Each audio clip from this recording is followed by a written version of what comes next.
I just like shoveling my mouth full of potatoes to the point of choking and guzzling water. It's like unclogging a drain or tub. Satisfaction all around. What the This is like one step away from someone being like, yeah, I just really like auto asphyxiation. This is like, I love baguettes. Only when I shit, though. Only when I shit. Hey everyone, welcome back to another episode of the Trash Taste Podcast. I'm your host for today, Joey, with the boys, Connor and Gon, as per usual, and 3x3s. You know them, you love them, and we're going to do another one of them. And more specifically, though, we're not making the 3x3s this time. We actually asked our past guests of the podcast here to send in, I guess, different 3x3s that fit towards what they're known for or their passions, their, you know, what the things that they like and stuff like that. So we have a number of different 3x3s we've got, and we're going to go through each one of them and, I don't know, praise them, shit on them, whatever we do.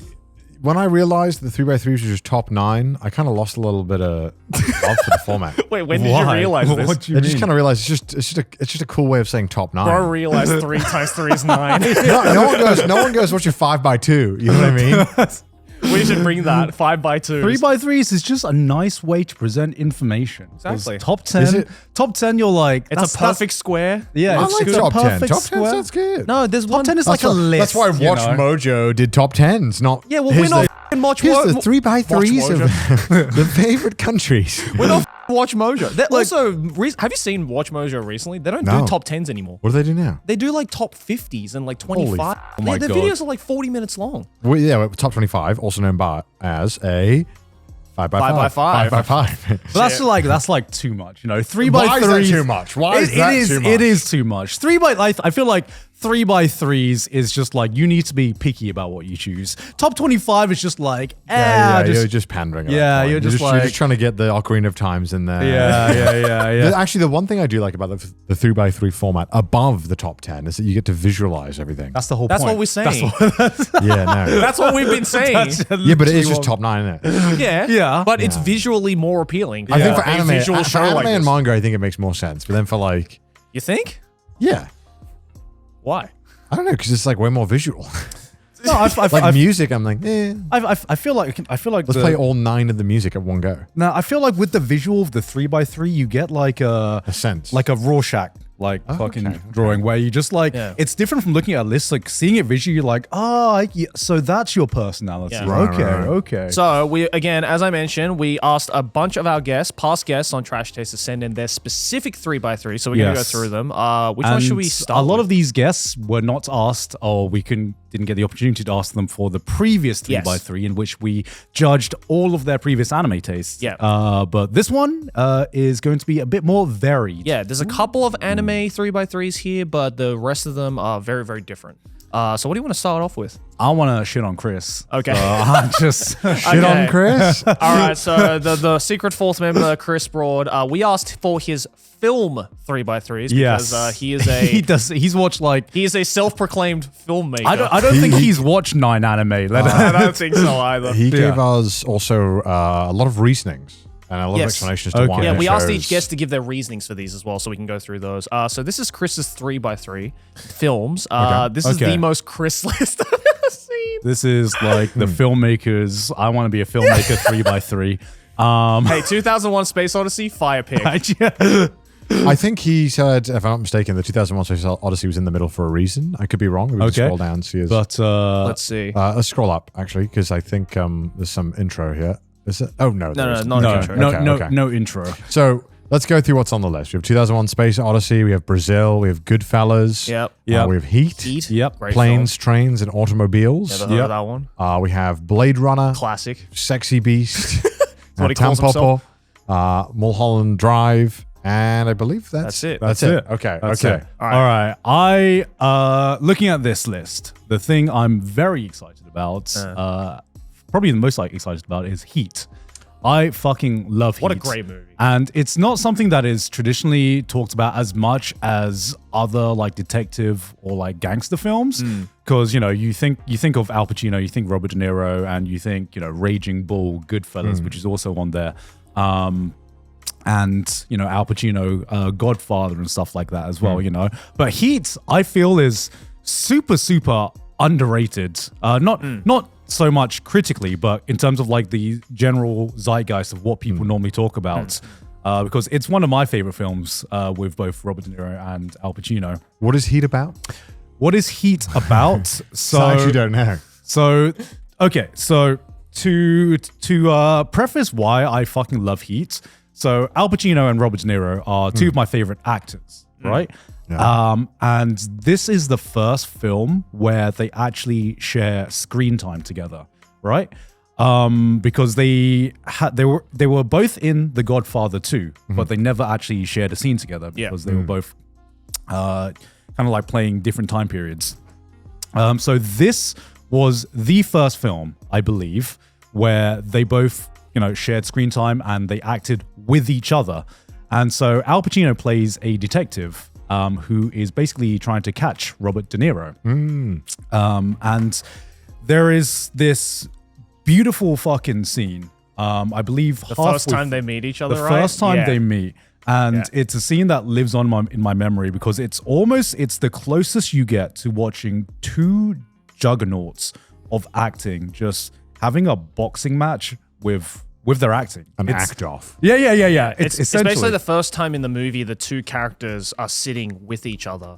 Yeah. And they're basically not so much taunting each other, but just kind of like, talking to one another. And it's a very simple scene visually. Yeah. But I completely agree. I was going to say that's one of my favorite scenes in the movie too, where like you just feel the like intensity of the scene so much, and it all accumulates into this one scene that we've been building up to. Yeah, because this one scene is basically the two of them having a standoff, being like, Al Pacino's like, I'm going to catch you. And Robert De Niro is basically saying, it's like, nah, dog. Nah, you try your best. And, sometimes you watch a film and there is this actor that just commands the screen presence, like whenever they're on screen, For example, whenever fucking William Dafoe comes on screen, you're like, it's time. There he is, there's the goat. It's time. Hell yeah. But like another actor I think that does this fucking great is, What? Jack Nicholson? Jack Nicholson. That's it. Sorry. Jack Nicholson. Every time Jack Nicholson is on screen, you like feel his screen presence. Absolutely. Yeah. And in this one, what's so amazing is that you feel that doubly so because Robert De Niro and Al Pacino by themselves have fucking incredible screen presence. You put them together in a scene together, and it is literally like a JoJo battle. You feel like the aura of both of them on screen. They're just talking, but the stands are fighting. I know. They're just talking, and I'm just like, I'm locked in for this one dialogue scene. I love that line that Al Pacino, where it like haunts my memory of just like, he just like looks at Robert De Niro right in the face and he just goes like, brother, you're going down. And I'm just like, Who directed this film? I think it's Michael Mann. I might be wrong. I'm testing my film knowledge here. Well, let's read what Chris has to say about it as well after we find out. Yeah. Okay. Who directed Heat?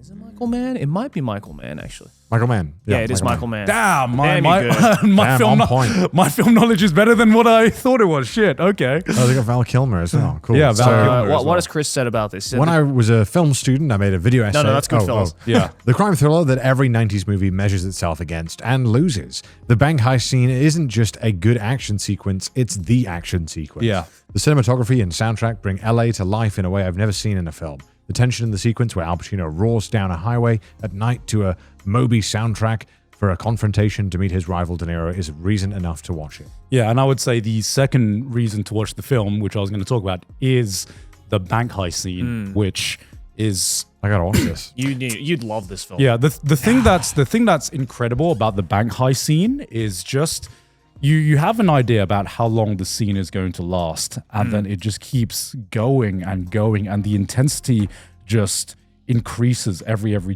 time. And I don't know, I might be wrong, but I can't remember any music being done during the bank heist scene. I'm not sure if that's just my memory because the scene was so intense. I don't remember the music. Ooh. But one thing that really stood out was just the sound design, because the bank heist scene mostly takes place outside, and you hear the echo of like every gunshot and every like it was almost like I mean, it's the soundtrack of America, right? Just like echoing gunshots and machine guns and car chases, and that was all I remember for that, and that's all I needed to just lock the fuck into this action scene. It's one of the best action sequences I remember being put to film. Yeah, you would love this film. Yeah, it sounds like a movie I would like. Again, it's not that like, you know, when people talk about classics and whatnot, like, oh, have you not watched this? It's never a like case of like, I didn't go out of my way not to watch this. It's just, it's a sad fact, but we get older, more films come out, and there's slowly less and less time to appreciate the classics and find it. And then, you know, which classic do you tackle? In which order, you know? I'm There's slowly making my way through it. Yeah. And, you know, I do want to watch. I haven't seen this movie in a long time, wanna watch? and I definitely want to rewatch it. Yeah. So good taste from Chris then? So far, Good he taste. is, fantastic taste. Goodfellas, of course. When I was a film student, I made a video essay on Of course you did. Goodfellas. Of course you did, Chris. I watched it 20 times and never got bored. Every scene is a masterclass in storytelling. Yep. The performances are incredible and the soundtrack unbeatable. Joe Pesci steals the show, but Ray Liotta's voiceover brings it all together. It's a reminder of what makes a film great. Endless tension, every scene is riddled with awful, uncomfortable situations. It's not that you're exhausted with anxiety by the end. You've watched it wrong. Oh, if you're not exhausted by anxiety by the end, you've watched it wrong. Yeah, I love Ray Liotta's voiceover. In Fuck, I've been meaning to watch Goodfellas because I watched Godfather. Yeah. And then everyone was like, oh, well, if you like this, you'll like... Out of all the gangster films I've watched, this one is easily my favorite. And I like the because I know it's about the casinos right before they started getting, you know, heavily regulated. So I really want to watch it because I heard I've read about a lot about like the real incidents behind it, and how great lengths the FBI went to try and catch them. It sounds insane. Yeah, such a good movie. And like I said, even though Robert De Niro is in this, Joe Pesci just fucking... Oh, Joe Pesci's It does seem like all of the gangster movies, there are 4 actors. I get it because they're good. De Niro's good, but De Niro is in every single one of these films. Yeah, because he's a natural he is born the mob gangster. boss. Yeah, he's a natural born mob boss. Like, Joe Pesci is just the wild card in every gangster film. You're like, he's so good in this. Like, he is. Obviously, everyone knows the... Am I a clown? Do I amuse you? What's funny? What's so fucking funny? Everyone knows that scene. Which apparently I heard was like slightly improvised. Yeah, I always take it with a grain of salt because it's always like 10 fucking scenes that actors didn't script. And that always comes up as I think Joe Pesci talked about how he sat with a actual real gangster and that happened to him.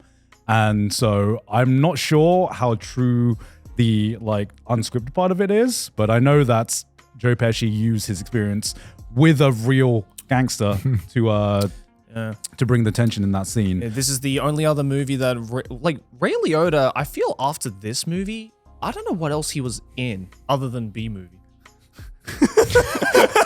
I know it's sad to think that in my knowledge of movies, Ray Liotta is Goodfellas and B-movie. He probably made his bang. I'm sure he did. Maybe he's happy, you know. I think it's not for everyone. Maybe he just didn't want to. I don't know. I'm just guessing. Yeah. But, I mean, it's not my favorite Martin Scorsese film. I think. Which was your favorite?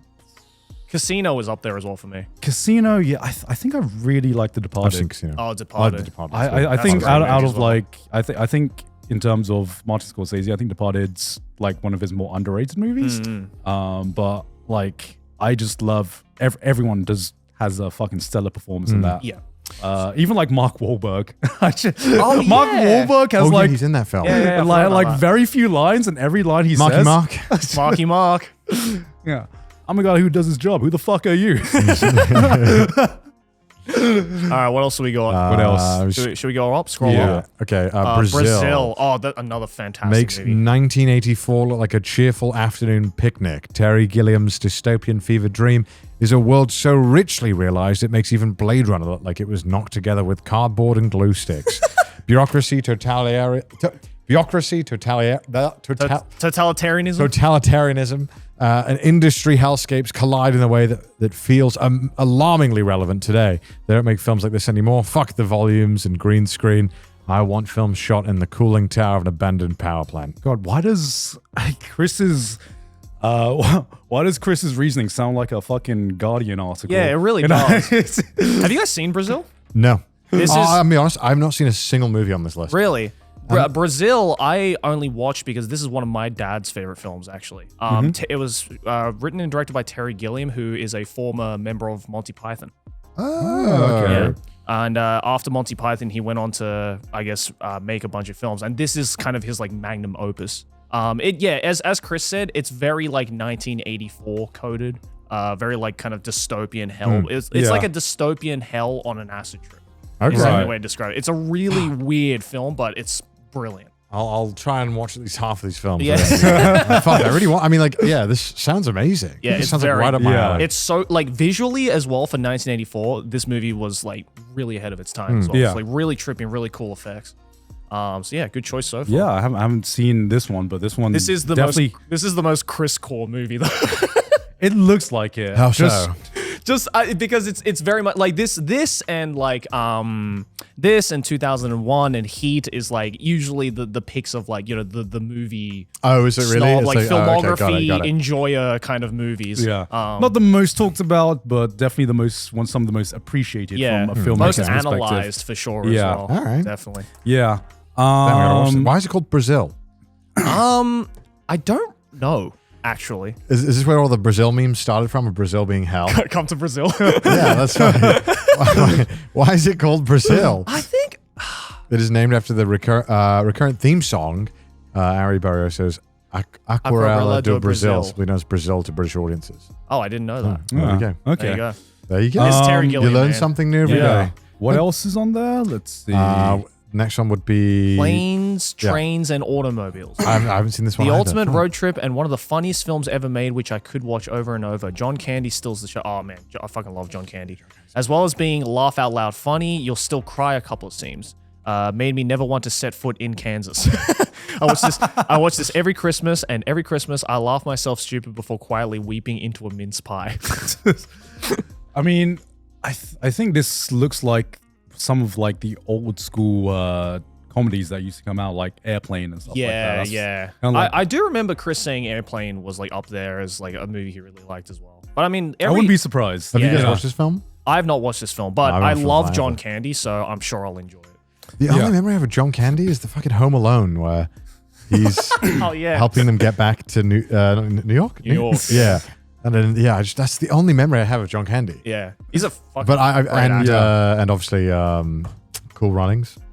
Oh yeah. Oh my God, that's Cool right. Runnings. Oh my God, I forgot completely about that. forgot that was a thing. Yeah, I love him in Cool Runnings. Yeah. He's Shit. great in that. Great movie. This episode of Trash Taste is sponsored by Vessi. Guys, if you're a regular viewer of Trash Taste, you should know we are part of the Vessi gang. I know it's not just myself, but the other boys as well. I can't remember the last time I wore some shoes that weren't Vessis. I wear Vessis every day. I've worn Vessis every day for the past few years. I can't remember a life without Vessis. And why is that? Because Vessi has shoes that just suits every occasion. Whether you're going out in the rain, sunshine, going on an adventure, or just going out casually, Vessi has got you covered for every single situation. Vessi helps you move through the day effortlessly. And right now, I can't recommend a better pair than the Vessi weekend sneakers for everyday ease. Whether through rain or shine, Vessi keeps you moving with ease, removing weather-related obstacles, especially with these sneakers because they are waterproof. They have a style that matches your place with their clean, minimal design that works with any outfit. This is the ultimate daily driver shoe, built to go from morning to night without changing. I actually love these shoes so much that I brought myself a personal pair with my own money. Vessi did not send me these because I wanted these shoes in my specific size, and as you can see, they are getting worn every single day, and they still look great. So, what are you waiting for? Grab your own pair of Vessi today by clicking that link in the description or going to vessi.com/trashtaste. And just by using that link, you will get 15% off your first pair. That's vessi.com/trashtaste. Thank you very much to Vessi for sponsoring this video.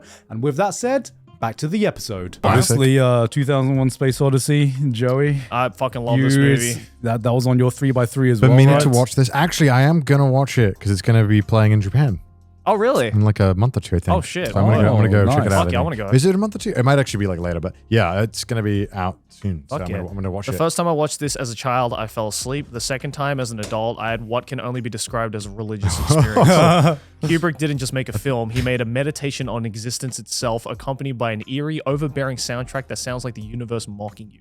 Above all, you'll wonder how in the utter world of fuck did Stanley Kubrick and his team pull off something this visually astonishing in 1968. Yeah, that is one thing. You watch this film and you're like, How did they do it? there is no fucking way he filmed this in 1968. Because there are just some practical effects where you're like, Yeah. how do you even begin to start doing that? I appreciate that Chris added in, you'll wonder how utter world of the fuck did he do? Because I was unsure. It didn't sound like Chris, this review. Yeah, utter world of fuck. It sounded too polished to be Chris. I was like, what is this? And I was like, oh, You no, wonder it's how in Chris. the utter world of fuck. Like, I'm glad Chris put that in there. Yeah. Now I know it's him.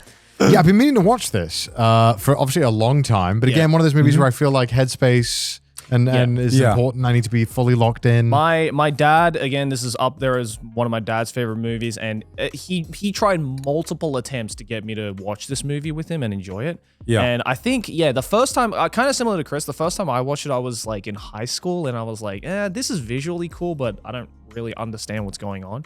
But then as I watched it as an adult with my dad, I agree with Chris. It is an insane movie to watch.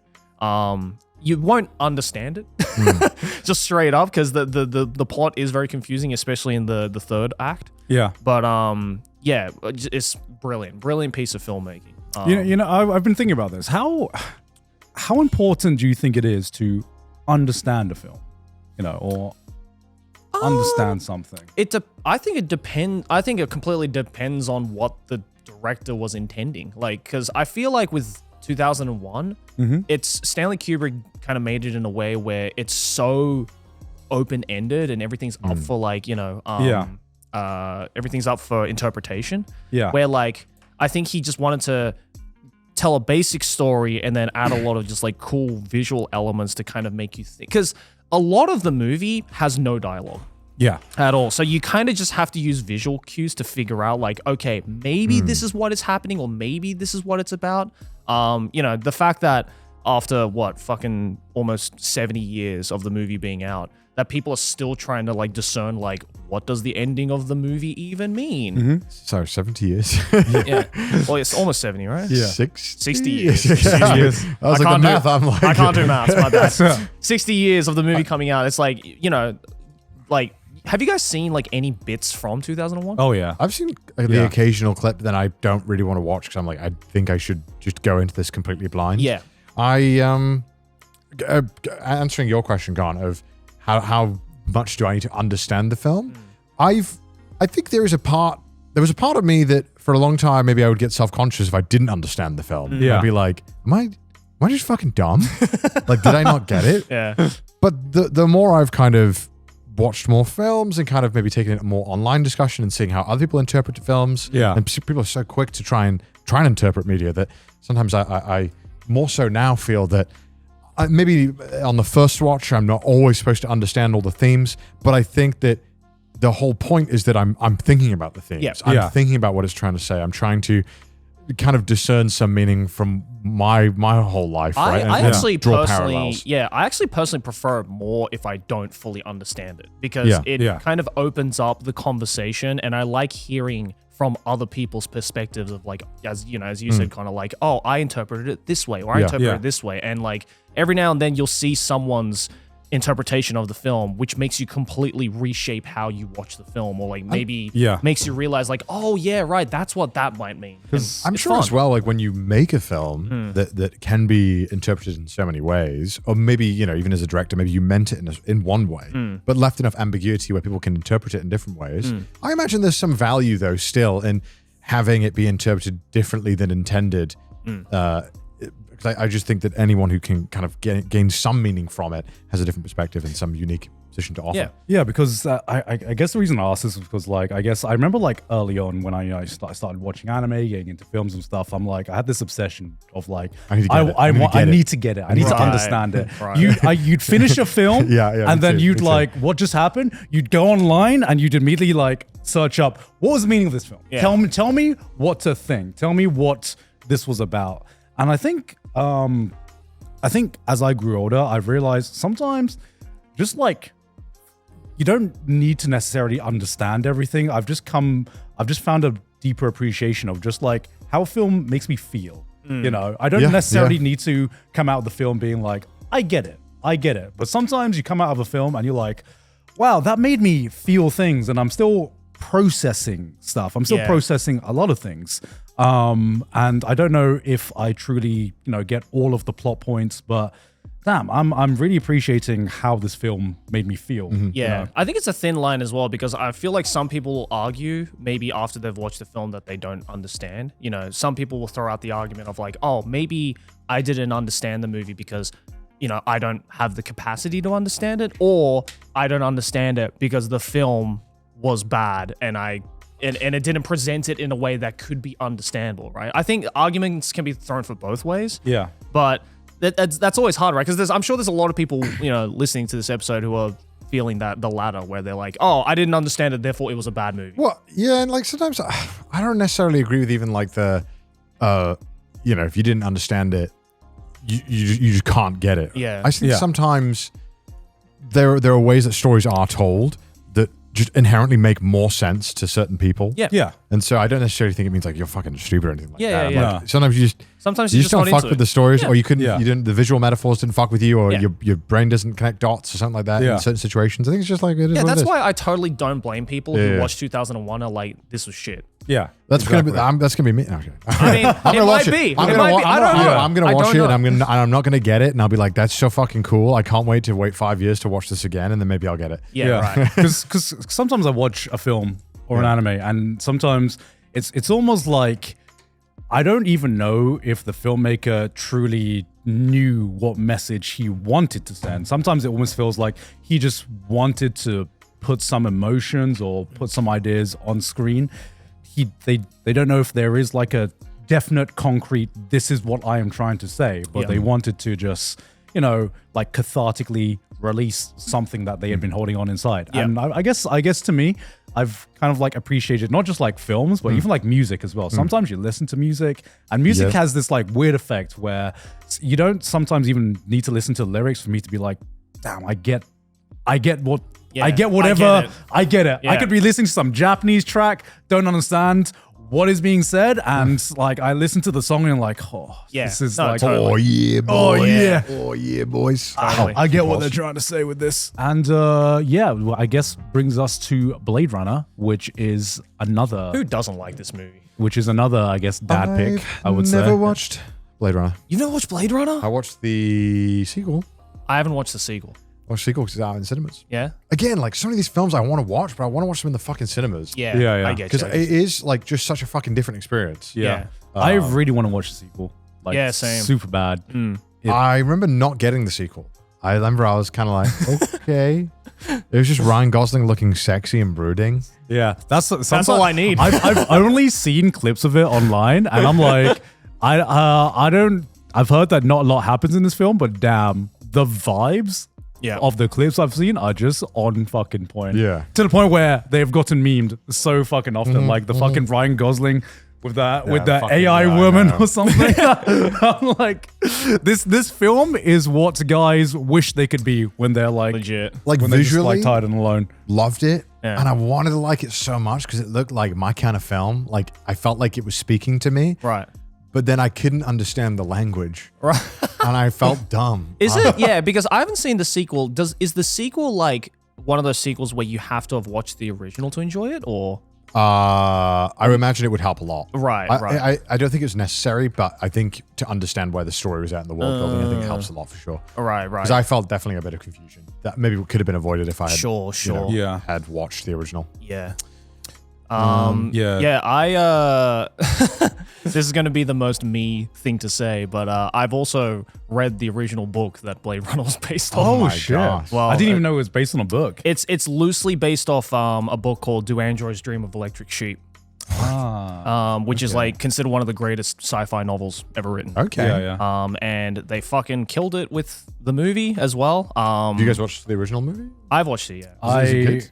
I haven't actually So watched good. it. You like it? So fucking Is it worthy of a spot on the 3x3? Yeah. Alright. This is one of the best, like, Do you think it's aged well? oh, I absolutely. Yeah. Okay. I do. absolutely. Again, I want to watch all these classics and go through them. Yeah. Let's hear Chris's reasoning as to why he's put it on the list. I can't imagine what it must have been like watching this in 1982. It's not a film, it's a full sensory experience. It feels as though we're entering a living, breathing parallel universe. The movie is lauded for its special effects, but the secret to Blade Runner is they simply went and built the world. They built an entire city in miniature. They built an entire district to scale. They hired hundreds of extras to trudge through the rain, holding neon-lit umbrellas. The scale of it all is astonishing, and I feel genuinely sad when I watch it, knowing movies these days simply haven't the budget or resources to create something as captivating as this. Yes, the sequel was great, but the original is still superior. Damn. Couldn't have said it better, Chris. Great explanation. Yeah. What about Sexy Beast? I've never heard of this Sexy one. Beast? Yeah. I love this film as it has the most basic plot. Retired Gangster. gangster. Retired gangster gets drawn back in for one more crime. One more crime. One more, just one more. Yet every one more, aspect baby. of the film is next level. Ben Kingsley, usually known for playing Gandhi, transforms into the most terrifying, unhinged gangster you'll ever see. It Is has he usually known for playing Gandhi? I don't know. That's the first- I'm pretty sure Ben Kingsley had Chris. I'm pretty sure Ben Kingsley. he did play Gandhi in that one movie. Yeah, he did play Gandhi in that one movie, but I'm pretty sure he has a very decorated career. Okay. It has a visual style unlike any other gangster film thanks to the director Jonathan Glazer, who cut his teeth working on music videos. Oh, he did the Virtual Insanity music video. Oh, shit. Hell yeah. Best music video ever Banger. made. Banger. But the whole thing has a surreal, dreamlike quality that I've never found in any other crime film. It's a reminder that the execution of an idea is where the real magic lies in making something great. Damn. I mean, sold me. Damn. Okay, I gotta watch this. Chris really likes his gangster films, huh? Yeah. I'm from everything I'm reading from like Chris's explanation. I'm like, Chris, make a film, mate. Just make a film. Legit. I know. Make I know. something and Make a figure it gangster out. I know film. you fucking want to, Chris. Make a gangster film, Chris. We know you want to. Just take that skit you put in every Journey Across Japan in the beginning and just make that a fucking feature length. Just take that skit of Natsuki trying to assassinate Ryotaro and just turn that into a feature film. We'd watch the shit out of that. This is one that you've watched, right, Joey? Tampopo? I haven't watched I thought this you one. watched this one for some No, reason. I've heard of this Is that film, racist though. to me to assume you just watched Yeah, this? very much so. It's like Japanese film. Joey, see You it? watched this, right? This is like your Harry Potter. I've never watched this, but I have heard of this movie. Okay, so this is, Chris says, this is Japan's very own spaghetti western or ramen western. Very clever. One of the most original films you'll ever see. An underperforming ramen shop enlists the help of a passing truck driver to improve her ramen. What begins is an epic quest for the perfect bowl mixed with Western and samurai film tropes, intercut with surrealist random scenes of people enjoying and interacting with food. There's nothing else like it. If you don't feel compelled to eat ramen immediately after watching it, then you might be clinically dead. Might be clinically dead. Fair enough. Damn. Yeah. It's from famous director. What is his name? Japanese guy. Come on. Which He's one? like the most famous director, right? Super famous director, no? Is it? You scroll up, Scott. The director's always on the side by Google. Okay, that's fine. Juzo Utami? Oh, fuck. I thought it was someone else. Fuck. Are you talking about Kurosawa? I thought it was him. Wait, what's his other comedy movie with, what's his name? Chris's mate. Chris's mate. Connor being Ken like, Watanabe? Yes. The comedy film with Ken Watanabe. Which one's that one? By Kurosawa? Isn't it by Kurosawa? I don't know. Or is it not a comedy film? Is it not a Am I Kurosawa? Maybe it's getting not. mixed It up? might not be a Kurosawa film. Connor's like, I know one director. And Yes, he directed Kurosawa. every Japanese film. No, I thought this was by his though. My bad though. My bad. I know one Japanese actor. It's Ken Watanabe. Yes. He's in every Japanese film. Well, no, Every film is Kurosawa and Ken Watanabe. Okay, this one does star Ken Watanabe. This one is Ken Watanabe. Okay, I'm just misremembering things. Okay, I'm getting confused. I've seen every Kurosawa Okay, movie. so I was mixing up Kurosawa, but I was the Ken Watanabe comedy film I was thinking of, but I thought it was directed by Kurosawa. My bad. Right. But it actually wasn't. My bad. Yeah, Apologies. Mixing up. Oh my god, I'm dumb. But this is one of the, I guess, for a Western audience, this is one of the rare instances of seeing Ken Watanabe actually act in Japanese. Yeah. Because I feel most people in the West only know him for his Hollywood films, right? Yeah, I guess so. I Yeah. can't even remember the first time I saw Ken Watanabe. I think Last it might have Samurai. been. Oh, it probably probably Last is. Samurai. Probably Yeah. Last Well, Samurai. that was the first time he really came out onto the Hollywood scene. Yeah. But he's been an actor in the Japan scene. Oh, for- he's in Inception, of Inception. course. Yeah. I remember Inception. He's in both Godzilla movies. Well, of course he Of is. course. Oh, he's the Doctor? Cool. I haven't even seen the Godzilla films, and I just know his line where he's like, "Let them fight." that's Fuck yeah. Hell yeah, dude. Fuck and I'm yeah. like, I don't need any more context. I know what he's kind in of. letters to Iwo Jima. Iwo Jima. Yeah. God, I haven't watched this in so long. I That's should such a rewatch good that. movie, too. Yeah. And I guess Tampopo. All right. I Ending definitely thing- need to check this out because I've heard a couple of people talking about this movie. But I've just haven't had the time to check it out. and I guess ending things off with Mulholland Drive. Oh, another great movie. Another movie I haven't watched. Is it Another- good? David Lynch, man. David Lynch doing David Lynch films in the most David Lynch way possible. More unsettling than any horror film and twice as confusing. The first time you watch it, you'll be baffled. The second time, you'll start forming theories. By the fifth time, you'll be in a YouTube rabbit hole of analysis videos questioning your insanity. But that's what Chris, makes it brilliant. That was the first time for me. Yeah, I'm definitely. going to be real. Mulholland Drive is when I talked about how important it is to understand films. I think Mulholland Drive was the first time I watched a film, and I'm like, I don't understand. I don't this. understand Yeah. anything. Lynch isn't just making a film, he's inviting you to lose yourself in a world of dreams and nightmares. Honestly, more than just a film, this is cinema at its most audacious, and frankly, we could use more of that. Yeah, Mulholland Drive, David Lynch's stuff is already confusing enough as it is, with especially a lot of his earlier works, like Eraserhead and Elephant Man and stuff like that. But Mulholland Drive was the first time where I was... Yeah, I agree. It is one of the most unsettling movies I've ever watched. It's so bizarre. What is it about? It's a great fucking question, dude. You know what? Let's go to the synopsis. And Let's you go tell to me- the synopsis. You can tell me how accurate this is. I'll give it a read. I haven't seen this All movie right. in a long time, to be fair. I Okay. have seen this movie twice. Yeah, I'll read the... scroll up, Scott. You went right past it. It's It's underneath the thing. Yeah. There it is. Yeah, right there. After a car wreck on Mulholland Drive renders a woman amnesiac. Amnesiac? Did I say that right? I don't know why I amnesia. thought... I don't know why I thought... in my head, I thought I said bulimic. I said amnesiac, but I felt like I was saying bulimic. Yeah. She and a Hollywood hopeful search for clues and answers across Los Angeles in a twisting venture beyond dreams and reality. So the Yeah. most confusing thing is, again, this is about a woman. The main character loses her memory. yeah. And so because you're basically following an unreliable narrator, It gets really confusing it starts and to trippy. get really So confusing you're to the constantly questioning yourself. Yeah, what's real? it's like there are so many scenes where you're like, is this actually happening? got it. Yeah. Or is it a memory? That sounds awesome. I It's gotta a watch it. really cool movie. So the fucking cinematography in this is fantastic because everything about this, it hits this uncanny valley where like something normal could be happening and you feel unsettled because but you don't really know why. This is like analog horror before analog horror. Yeah. I would say Cool. this has one of the most terrifying scenes that lives with me. Just not even like because it's anything horrific happens, just the way that David Lynch builds up tension. Yeah. It's the one where the guy talks about the dream. By the way, that's the sequence I'm talking about. The way he builds up tension with the storytelling in that scene, it keeps you on the edge of your seat. And this scene comes out of nowhere. This scene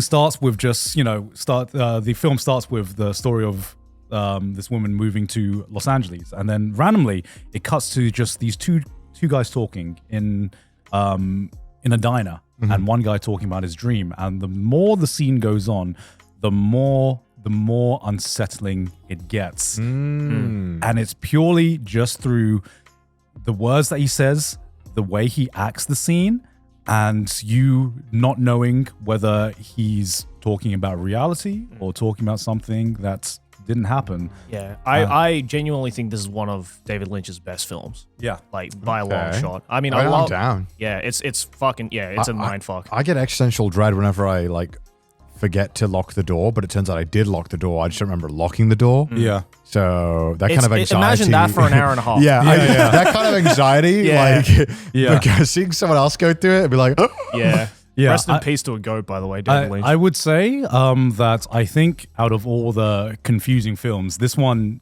is actually more akin to like a puzzle piece. Okay. So from the fucking analysis that I've seen and from what I've read, it does seem pretty convincing that there is a storyline that you can follow in this, and there are answers about what happened within this film. You just really need to look for it. Got it. Okay. All right. Well, that was Chris's 3x3. Honestly? think very Chris. yeah, very Chris core. Very Chris. I also noticed that not a lot of new movies. Yeah, I was going to say The newest one was from 2001. Yeah. Chris likes the films he likes. Yeah, he loves the classics. Yeah. I mean, Based. this is a film student's dream. Yep.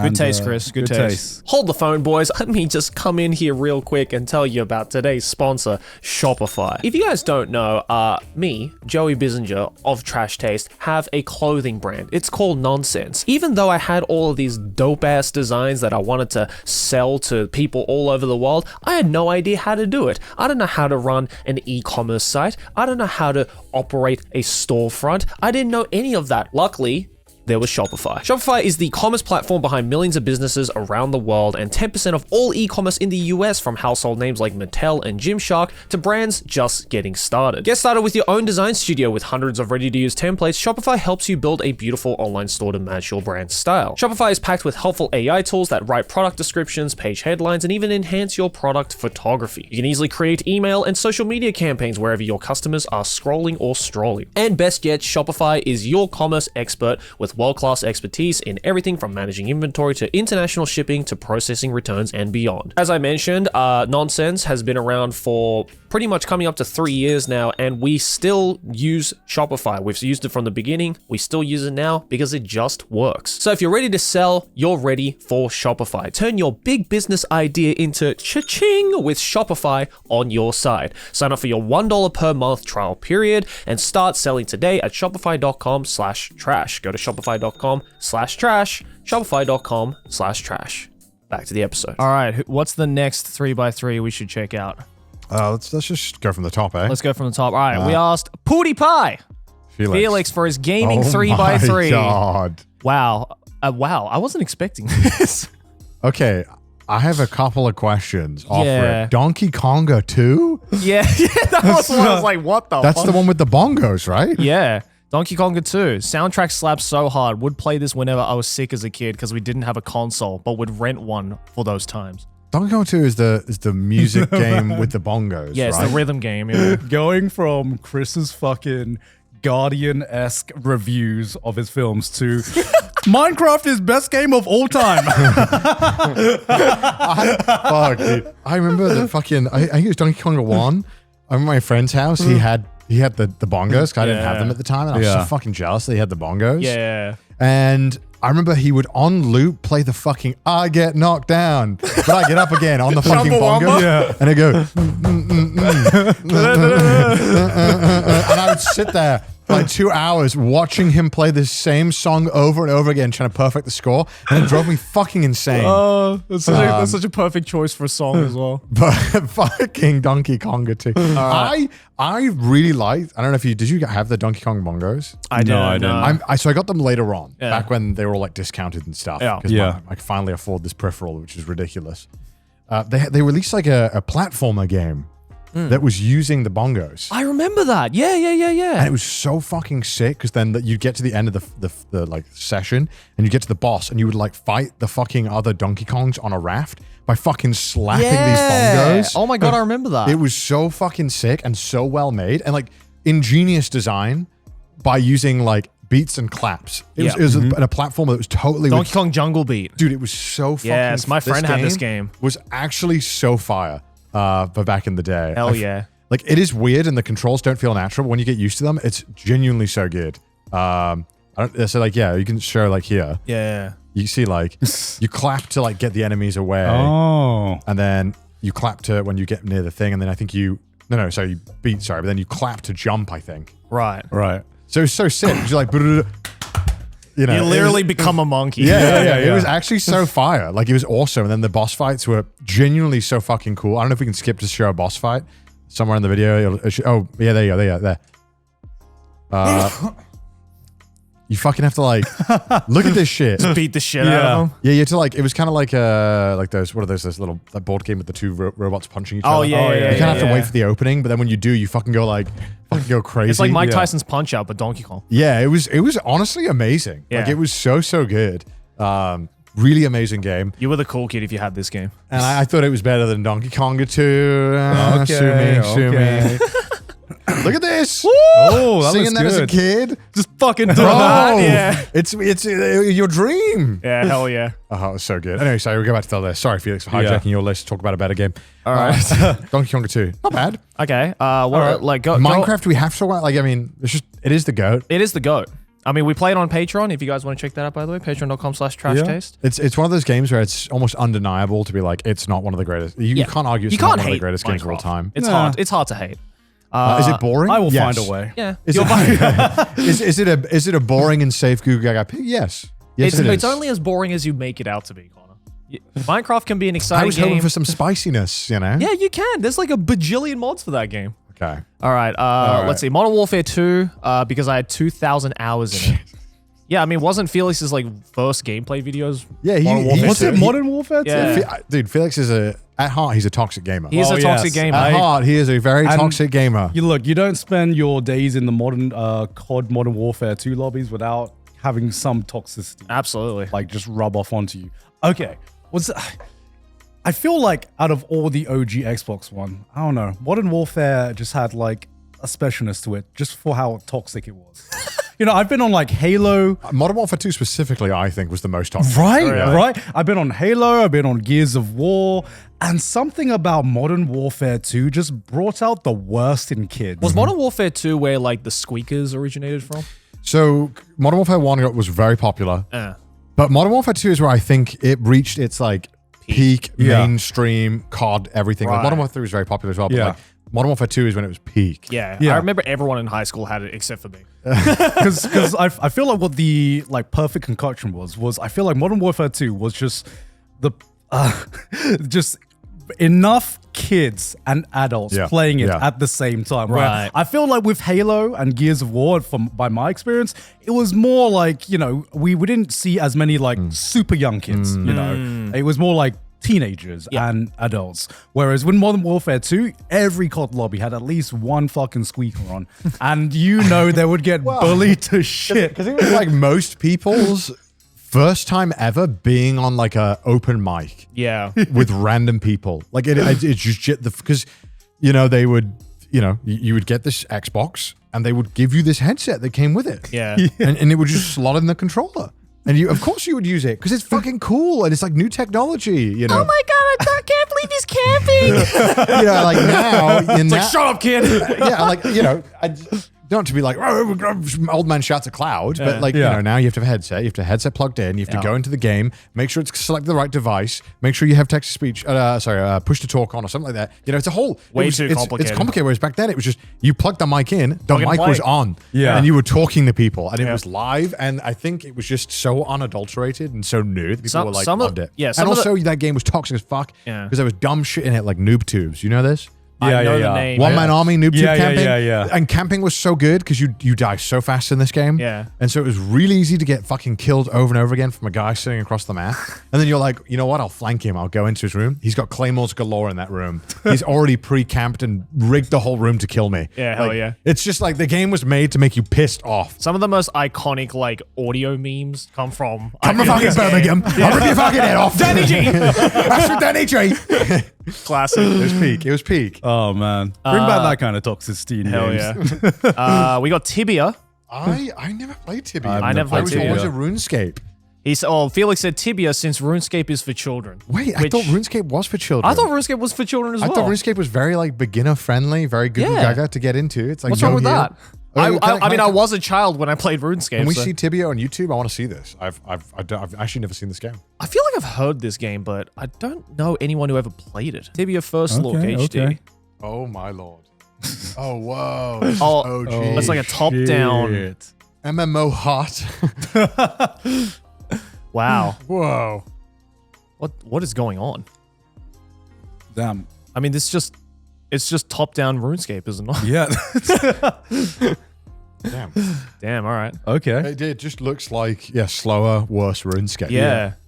But I mean, imagine if this was like your first, because when you got on the internet, you played the first game you found. Of course. You didn't look. You weren't like, oh, this one isn't very good. I'll look for more. You're like, oh, this one is a game. This is what I'm dedicating the next 5 years to play. This is a game. I will now play it. Yeah. That's all we've got. Yeah, because I got fucking addicted to like the first one I found. I think it was called like Bang Howdy.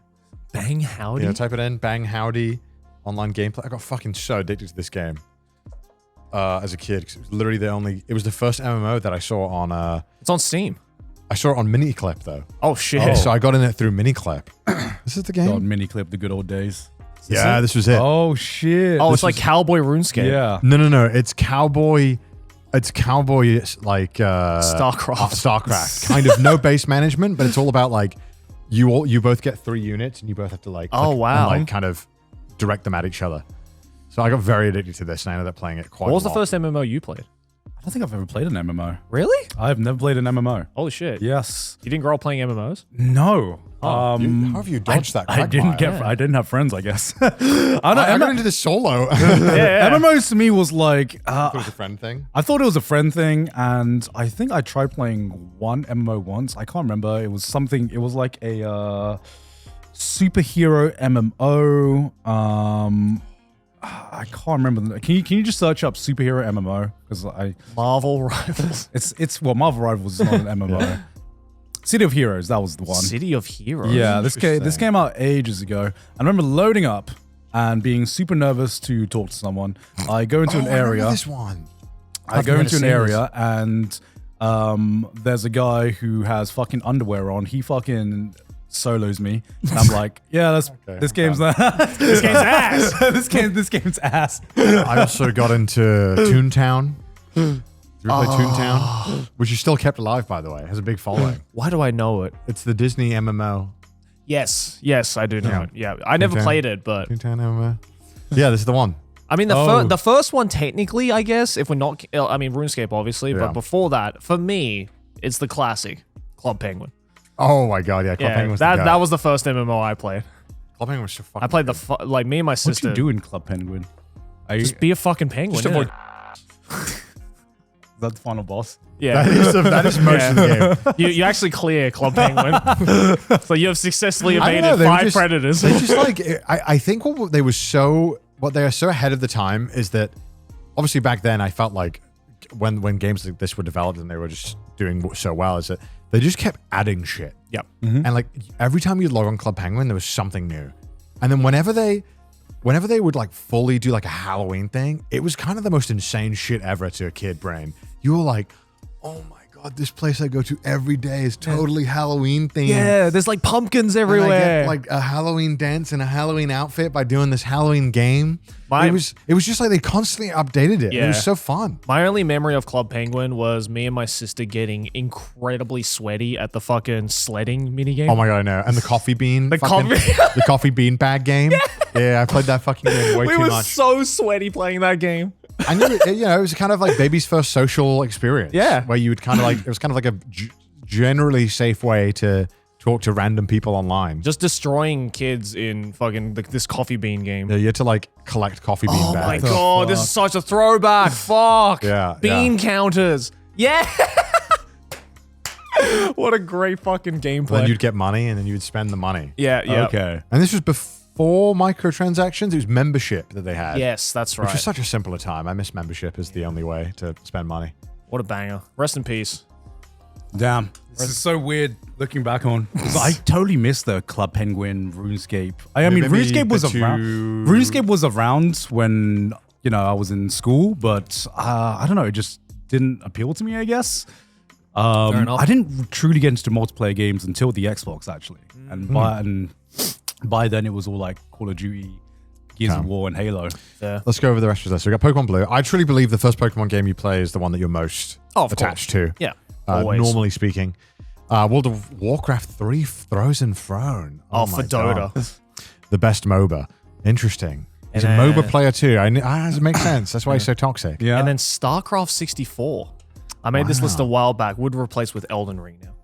Interesting. I mean, Yeah. if he replaces with Elden Ring, that would be the only modern game on his list. This game is pure nostalgia for someone Well, I who grew mean, up on the Minecraft internet. technically is modern, I guess. well, I guess it's probably because this is the time when Felix is probably really, really into gaming. Yeah. Whereas Yeah. now I feel like Felix doesn't game as much. Yeah. Yeah, And does it occasionally, I think it's pretty safe to say. yeah. So I think, Half-Life also 2 as well, Half-Life 2. Amnesia. Amnesia, of course, yeah. Impact on my life. Because of its impact on my life, plus it scared the shit Oh out of my me. God. We all Yeah. know Felix. We all Yeah. know. Those fucking Amnesia videos. Yeah, classics. That was like peak internet. Everyone grew up with that shit. And then Half-Life 2, since it forever holds up. I agree. Fair I enough. still have not played Half-Life 2. I want to play it too. I got to get around That's to a it. great game. But I feel like I have to play Half-Life 1 as well. So there's 2 games I have to play. It's not just Half-Life 2. You have to play Half-Life 1 Yeah. Uh-huh. to enjoy Half-Life 2. And now I'm in for the long run. Yeah. All right. Very fearless. Fair enough. All right. Good stuff. Should we go to Maylyne's comfort food list? Okay, Yes. we asked Meilyne for a 3x3 comfort foods. How many fucking noodles? Yeah, there's a lot of noodles. Bless you. Sorry, okay. All right, let's go down. What do we got? Okay, can I scroll up real quick? Can I look at the pictures? Yeah. Okay, interesting. Hey, she's got spaghetti bolognese She there. has got spag bol on there. That's hell. Finally, I will someone always- who also appreciates spag bol. She's gonna have some weird in there now, where she's like, not just spag bol with the sweat of the chef. It's truly a comfort food or something like that. She's got something really fucking weird. Okay, spag balls. I'm not surprised is on there because the one memory I have of hanging out with Meilyne in America was I think Oh my it gosh, was she kept like making spaghetti. Oh yeah, It she made was- that mountain of it was spag bol. like it was like 2 a.m. and we're just like chilling, we're drinking. We get like a little bit hungry. And I'm not talking like just peckish. We've already had like a big dinner. It's fucking America. We're like, are there any like chips or crisps or any snacks? And Maylyne's like, Come on, if you just called them chips. I know. And then Mayline's like, I'll cook for you guys. Yeah. And we're like, all right, what's she gonna cook up? Comes out with 2 kilos of spag bol. Yeah, I remember 'cause I wasn't involved in this, but I walked in just seeing the absolute pile of spag bol. I was Yeah. like, what the fuck? I still have the video of when she like pulls out. We're just like, what the fuck? I just wanted a snack. I'm like, Maylyne, we just wanted a casual snack. Hey, we finished that shit. though. Okay, should we go through the list? All right. Because I can't tell what every single thing is from. the Okay, images. bolognese. I like any slow cooked tomato meat pasta. It's just carbs and easy. Chewy in all caps. Deep tang. All in one. Leftover sauce can be frozen for emergency lazy meal. I agree. Maybe it's a texture thing. Yeah. Maybe. Baguette pate. I gotta agree with this one. It's Nothing fire. like a toasted baguette that is Mm-hmm. crispy with a spread of pate. Going full Viet sub sandwich is a pain in the ass. This is crispy and umami in your mouth fast. Shut the fuck up. Don't throw the umami I hate word when out people there, say Meilyne. umami, man. I hate it. I know it's a legit thing, but when Yeah. people say it, it always sounds stupid. Yeah, the moment the word umami is thrown into any food critique, I'm just like, quiet. But that being said, Silence.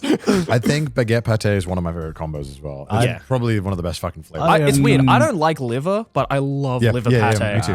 I can't handle liver. Pate is not my I jam. love Yeah, I pate. thought I didn't like pate 'cause I didn't like liver, but then the more I tried, the more I tried some different ones, Yeah. I kind of was really won over by it. Totally. And I it feel just the has this flavor. dusty aftertaste that I just can't. Dusty? It's the liver aftertaste. It's Dude, no. Yeah. I love it with coffee as well. With the coffee, it's With amazing. coffee? Yeah, dude. I mean, I'll have it with like a wine. No, because I love baguette pate as like a breakfast thing. A breakfast thing, Yeah, really? cool. Oh. Yeah, like a light breakfast. You just have like you're French. I'm not French. I'm not French. Okay, first of all, I'm not French. Okay, take that back. Mademoiselle? Take that back, guys. You better take that back. pate and a coffee? Wait, no, I'm not. No, I'm not French because I would have had a cigarette as well with it. If I had a cigarette with it, I would be French. Yeah, you'd be too far gone at that point. Yeah. If I had a cigarette with my coffee and my pate, I would be French. Okay, I draw the line. Okay, Breakfast isn't complete without a Marlboro Red. okay, I draw the line. Okay, but yeah, okay, it is. See, because I hate to pate- give the French credit.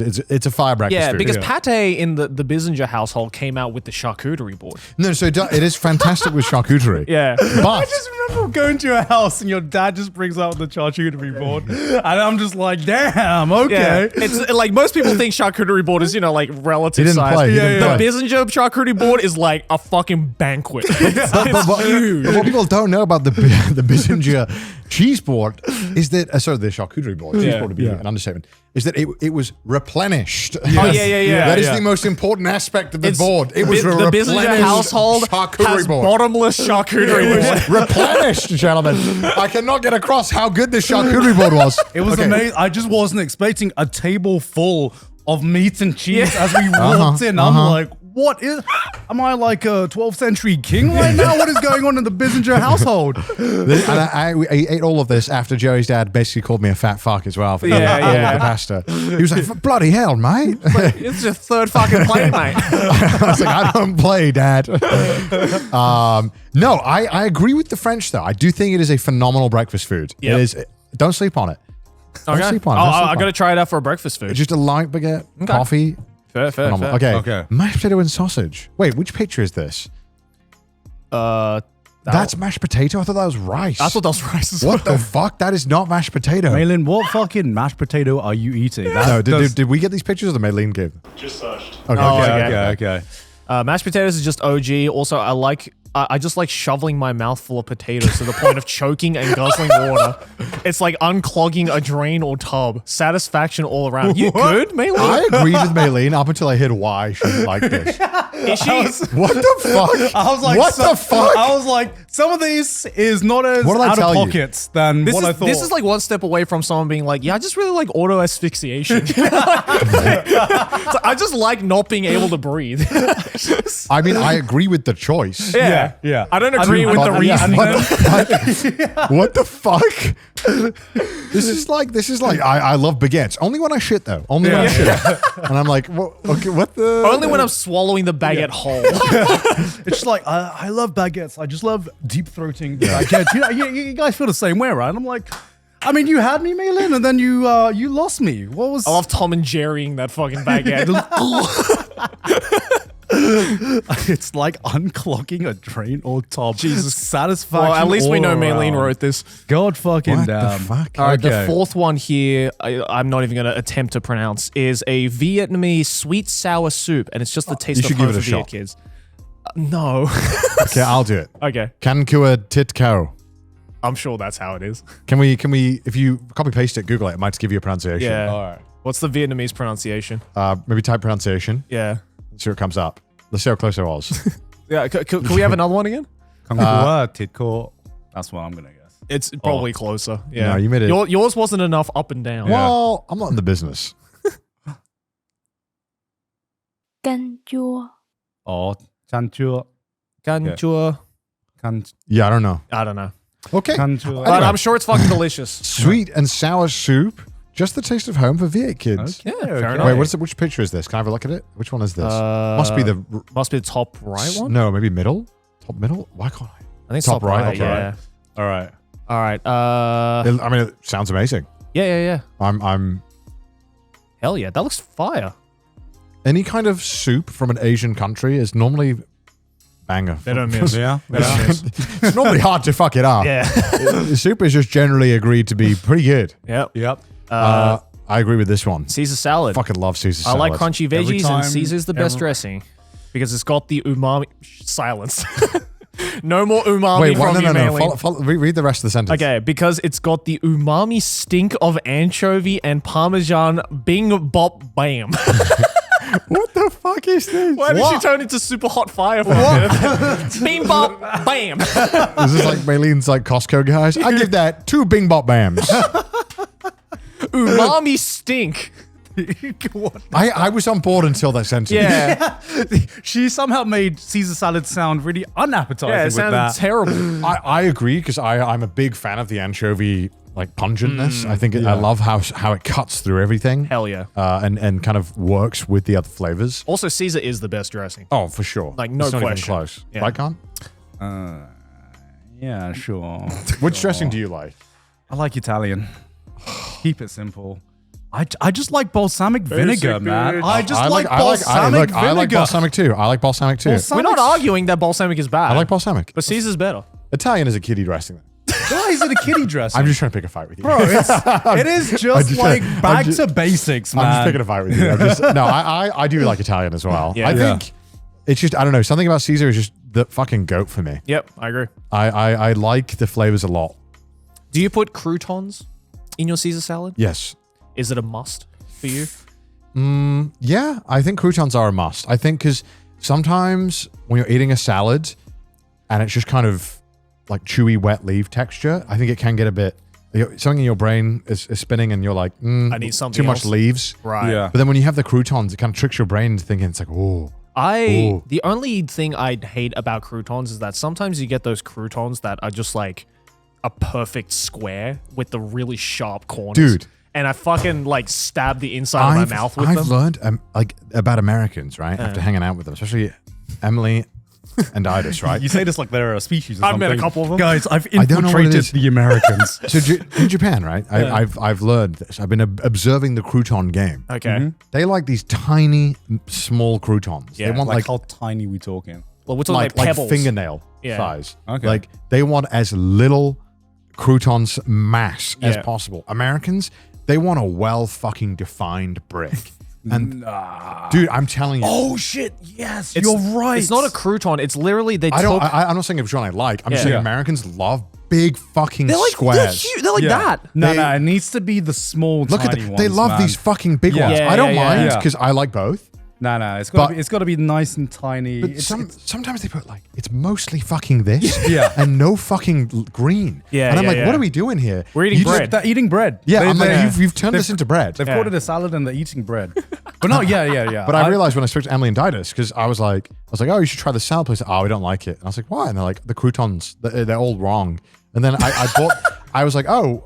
So then we went to Costco and I saw the croutons they were buying. They were buying the big fucking square croutons. no. And then they order, No. if they make salad, I think they put those big, they put a lot of them in. I don't know. I'm just assuming. like- but they like the big fucking croutons, which I can't get my I head think around. croutons No. are like the weakest link in a Caesar salad. Like I can go without them. I just need a be couple. honest. I need a couple. I need them small. Look, Right. look. It's all about the crouton leaf ratio whenever you Yes, take a bite. yes, You know what I mean? yes. If the ratio is over 50%, that's too much crouton. It You needs know? to be like 5% crouton. Yeah.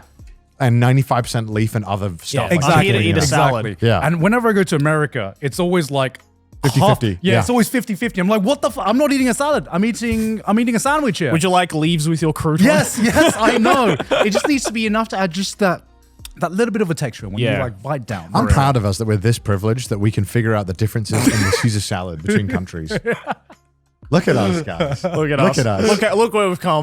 But this is information that you would never get if you were an Exactly. American. You would never know that you're being crouton pilled One every other day. podcast will passionately talk You wouldn't about know this about your crouton croutons. ratios in Caesar God, have we salad for this long. found a food take that we all agree on? It's the Yeah. crouton ratio. Crouton of salads. ratio. The crouton ratio of salads. The great equalizer of Look, trash taste. I'm just saying, the worse the salad is, the more croutons they have in it because they're trying to hide Yes. how shit their salad Totally. is. exactly. you know? Exactly. All right, let's move on to the next one. We have our good friend John, Super Eyepatch Wolf, with his anime 3x3.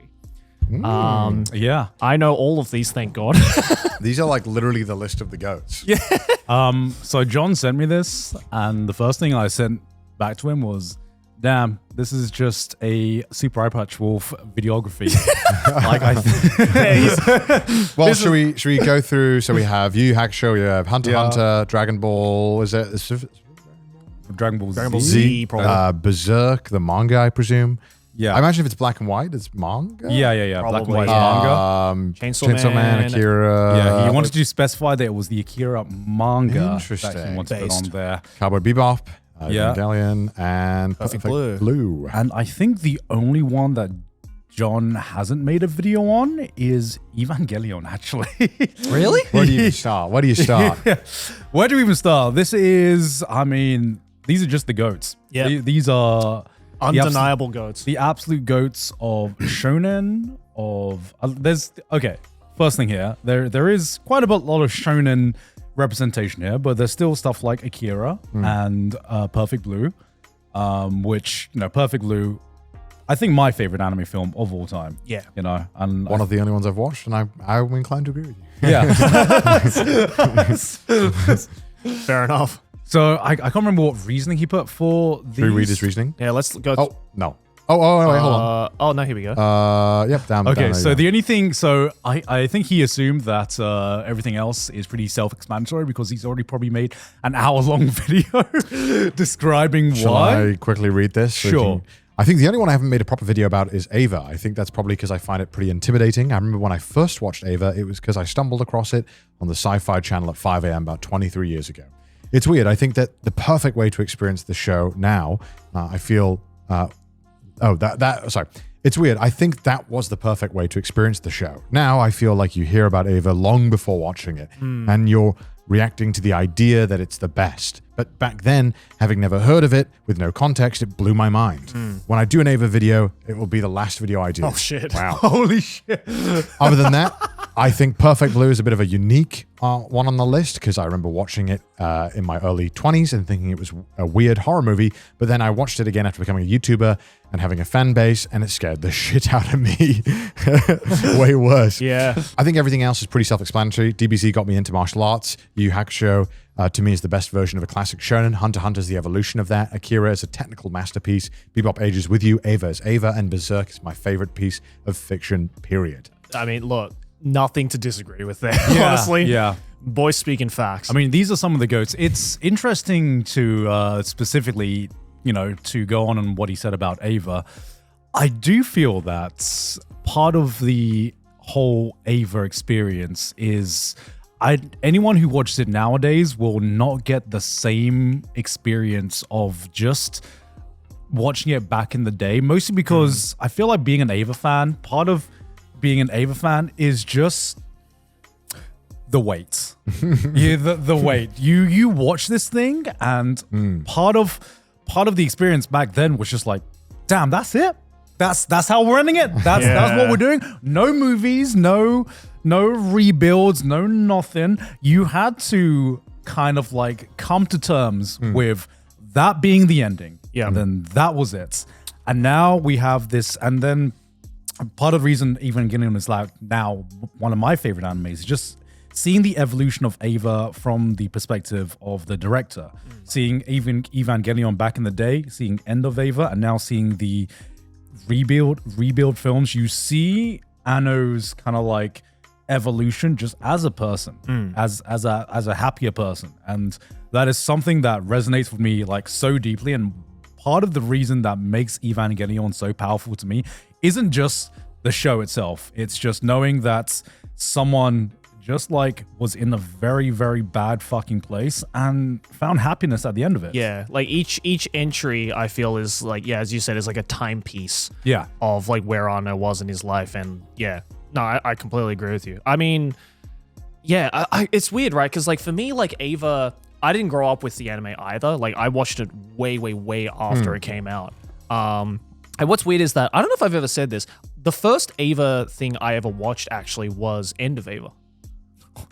And I had to stop myself because I was like, I feel like I shouldn't be watching this. Bro, what part of End of Ava? Well, look, the internet was difficult, man. You didn't know hard. where shit started or what to watch first. You didn't even have. I remember watching halfway through End of Ava, and I was like, I needed to stop myself because I was like, hang on a second, I feel like I'm missing something. There are confusing watch lists and watch like chronological watch orders, and then they're starting off a series with the literal title being End of Ava. Well, I just thought that was what the title was. Yeah, I can understand because I, back in the day, you just fucking turn on the TV and you'd watch shit. Well, you didn't know, and then we'd be like, by the way, have you watched season 1, episode 4? Yeah, No. but also I just thought that's what the title was, right? Because it's like you don't think That about sounds that like a with sick like title. Seraph of the End. It's like, oh, maybe there's something before that, Where's right? Seraph at the beginning? Yeah. So that's what I thought it was like, but I do agree that with the sentiment that like, yeah, you have to have known nothing about Ava to really appreciate it, because I do feel like that when I watched it, I'd heard so much about Ava. You guys spoke about Ava at length that like it was almost impossible to go into Ava without expectations. Yeah. And I do think if I had no expectations or had no idea what the fuck it was, I would have gone into it with a lot more perhaps open-minded, but also appreciation. Yeah. But like, oh, what the fuck is this? yeah, for sure. And I think that's the sad truth of our time, is that it's almost impossible. Yeah. I try to, like, when I watch movies now, not to look at any reviews before I go in, which is like my little way of trying to have some kind of control over like, I want to have the first say on my mind on this thing. Yeah. Not like see a 7 out of 10 number and be like, oh my God, is it going to be a 7 out of 10? Is it going to be worse than 7 out of 10? Is it better than Getting 7 your out of 10? expectations Yeah, up. I think like, we have been robbed of discovery. Because Ava as well in this modern day and age has just become so much bigger than itself now, where I mean, if you were born in the nation of Japan, you cannot not see Ava. it's just like a part of Japan So now. you can almost never go into Ava blind. And maybe that stops some people from enjoying it, and maybe it doesn't affect anyone else at all. But I think it's fair to say, like, it can affect your enjoyment of it. It's funny to think that there probably are some people out there who have never watched Ava and they're like, oh, I've heard of Evangelion. They did a collab with Coco Curry. And that's their only exposure to it, right? Oh yeah, my washing detergent is this. Yeah, it's Ava. It's almost interesting. impossible not to. Yeah, totally. Yeah. And there will always be shows like the one that springs to mind most recently is, sometimes the show comes out and for its time, it's fucking revolutionary. Right. Because it's like revolutionary new ideas. And then time moves on and then the landscape changes and it just might not stand out as much as it did when it first came out. Because I feel like nowadays, the first thing that comes to mind is like watching Madoka in 2025. Whereas, at the time, Madoka was really, really innovative for what it did to the magical girl genre, taking like this cute aesthetic and kind of like blindsiding you into a much darker story. And nowadays, I feel like almost edgy Everyone knows the plot now. edgy magical girls have become more of the norm than just the traditional magical girls. Yeah, there's no more like meat and potato magical girl shows anymore. Yeah, right, right. Or if they do exist, they're like pertain to very very small kids, right? Yeah. Obviously, I think Cowboy Bebop being on there doesn't surprise me for John. It's weird because I don't feel as many people talk about Cowboy Bebop as they did back in the day when this was like the critically acclaimed show. Yeah, I genuinely wonder now that I feel we're at a stage in life now where there's kind of this like now younger generation from our perspective who are getting into anime for the first time. I genuinely wonder how much of like the new gen anime fans have actually gone back to watch shows like Cowboy Bebop. Probably not many. Probably not many, which is a bit of a shame. Yeah, I mean, to me, Cowboy Bebop was one of the reasons it blew up was because it was a show that was airing on TV, and it was obviously I still love Cowboy Bebop, but I don't think it spreads as much now because back then we just didn't have as many anime to pick from, and Cowboy Bebop just ended up being one of those things. Fooly Cooly, another thing as well that aired on Adult Swim.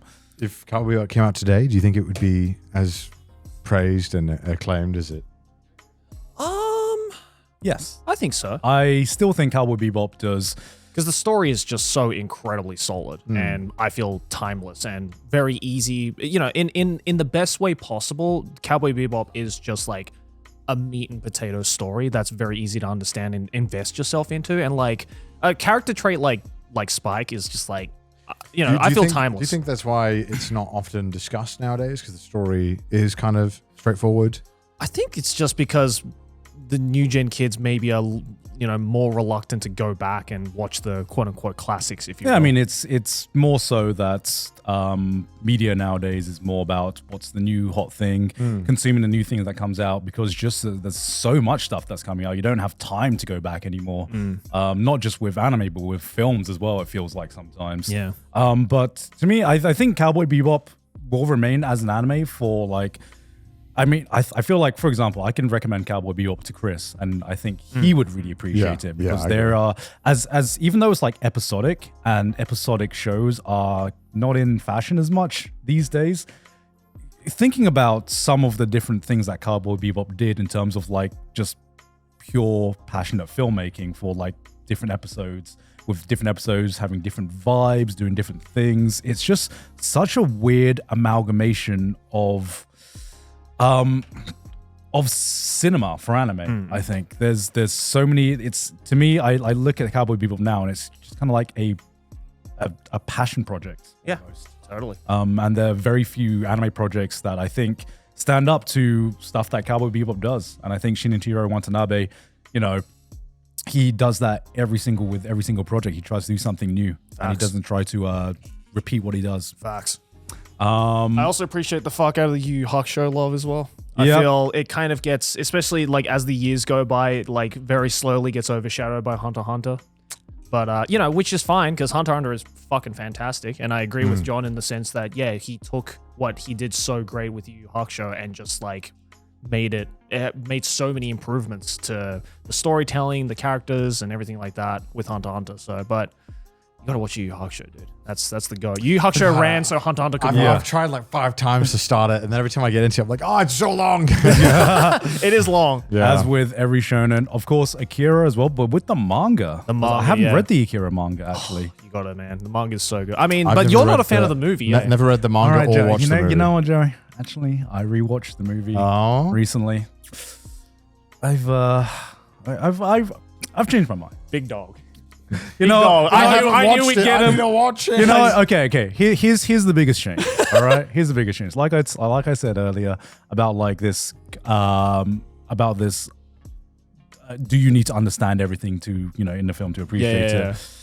Just the vibes of Akira, man. Just immaculate. Just the fucking vibes. It's just something about it is just magical that captures the time period of that era that I think very few anime have been able to have been able to replicate. Yeah, and especially, you know, considering when it was made as well, it's fucking insane. Like, this is like, in terms of like the visual aspect of, you know, films and stuff like that, like, I equate the Akira film to that of like 2001, where it's like, you look at some of these scenes and you're like, how the fuck did they find the time or the effort to animate some of these scenes? Yeah. Because it's ridiculous. Yeah. Maybe that's part of growing up. It's just like, nah, I don't really care about story character anymore. Just Give me the vibe. The vibes? Give me the gritty fucking vibe of Akira. Man, on point. But he, specifically did the manga for this, which I haven't read, so I don't know how much better the manga is compared to... Well, the manga is, as you hopefully know, the Akira movie is actually, the way that it ends is completely movie original. Yeah. The manga actually continues on for twice the length as the movie. So the manga, you get way more fleshed out characters and the world gets fleshed out more, and it has a little bit more of, I guess a more succinct ending that's more easily understood, because the ending of the movie for Akira is, you know, quite confusing and open to interpretation and very trippy. Still great though. Vibes are great. But yeah, the manga is, I mean, Otoma's art is unmatched. Yeah. Fucking insane. Great picks, John. Gotta watch it. Great picks. All right, what's next? Who do we have next? We've got Ludwig's Gaming 3x3. Okay. Let's have a look at his reasonings first. Okay. Spy Party, playing with friends, ideally drinking. Okay. Final Fantasy X, please play it. I mean, it's great. Demo, now available on Steam. I think that's his game. Oh, is it? Oh, okay. Okay. Is that the only notes he gave? Is that the only notes he gave? I guess so. That's it. I'm guessing Aethermancer is his game, or is an off-brand. Wait, can we click it on Steam? Is it an off-brand Studios game? Aethermancer? Is this just his way of trying to promote his fucking game on our off-brand podcast? games, yes, off-brand games. Motherfucker. Okay. Damn. Okay. Bro took the opportunity to sell out. Okay, let's scrap that one. It might be the best game of all time. Final Fantasy X is the biggest wildcard I wasn't expecting. I wasn't expecting that. I think it's one of the only ones he's played. Oh, really? Okay. But I think he has a soft spot for it. I think it's my favorite 3D the Final next one I'm Fantasy. going to play. Yeah. Okay. So I good. just played 6 recently, which is also peak. Oh, you did? Yeah, 6 Yeah, is 6 amazing. is so good. 6 is That's so my fucking favorite. good. Yeah. So, out of all of these, I don't know if I've said this before, never played Undertale. I have never That's played. fine. It feels like I've missed an entire era of the internet by not playing Undertale. It was just like 4 years where this was the only thing that existed to certain people online. I mean, it is I will not deny it is a fucking brilliant game. Really fun It game. deserves all the praise that it got. 100%. The storytelling was very unique at the time with the whole the neutral path, the genocide or pacifist. Gameplay was extremely unique as well. The talking aspect was actually like really fucking cool. Yep. Do you think it would still be worth playing today? And it would still hold Oh, up? 100%. Yeah, 100%. I think so. Yeah. It's just awesome. And then also the music is phenomenal. Iconic. And it's all done by fucking one person as Yeah, well. yeah. Everything is done by Fucking one dude. Sans as a character. Oh my god, yeah. So many like great characters in Undertale. The character just a writing is phenomenal just so good. And it holds up. It holds up very well. Really fun game. Spy Party is very fun. Spy Party. I've never played Spy Party. Spy Party's so fucking good. Basically, they'll just be like 10 characters, and there'll be one person who's the sniper and one person who's the spy, and the spy has to perform actions like steal a key from someone, so they have to stand next to them, and it's NPCs and all walking around this party. Right. And then if you want to interact with them, you have to get close to them, and then maybe if they walk away and you follow them, that gives it away to me that you're acting weird. So it's like Among Us. It's kind of Among Us, but way better. Okay. But you don't have to kill anyone. So the sniper then. What? So the spy wins. Is that what we got So to?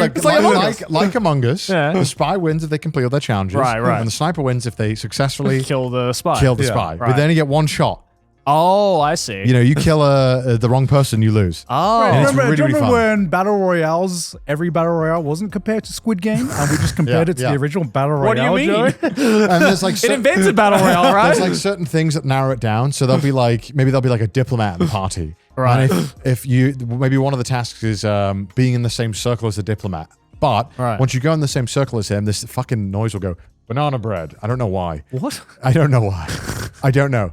It makes no fucking sense. We should But play this on Trash Days. It's really good. It's only 2 players though, but it's very good. It's only two okay. players, damn. But it's really, really good because you basically, it's just a really, really fun kind of deception game, and it's just good. It's really, really fun.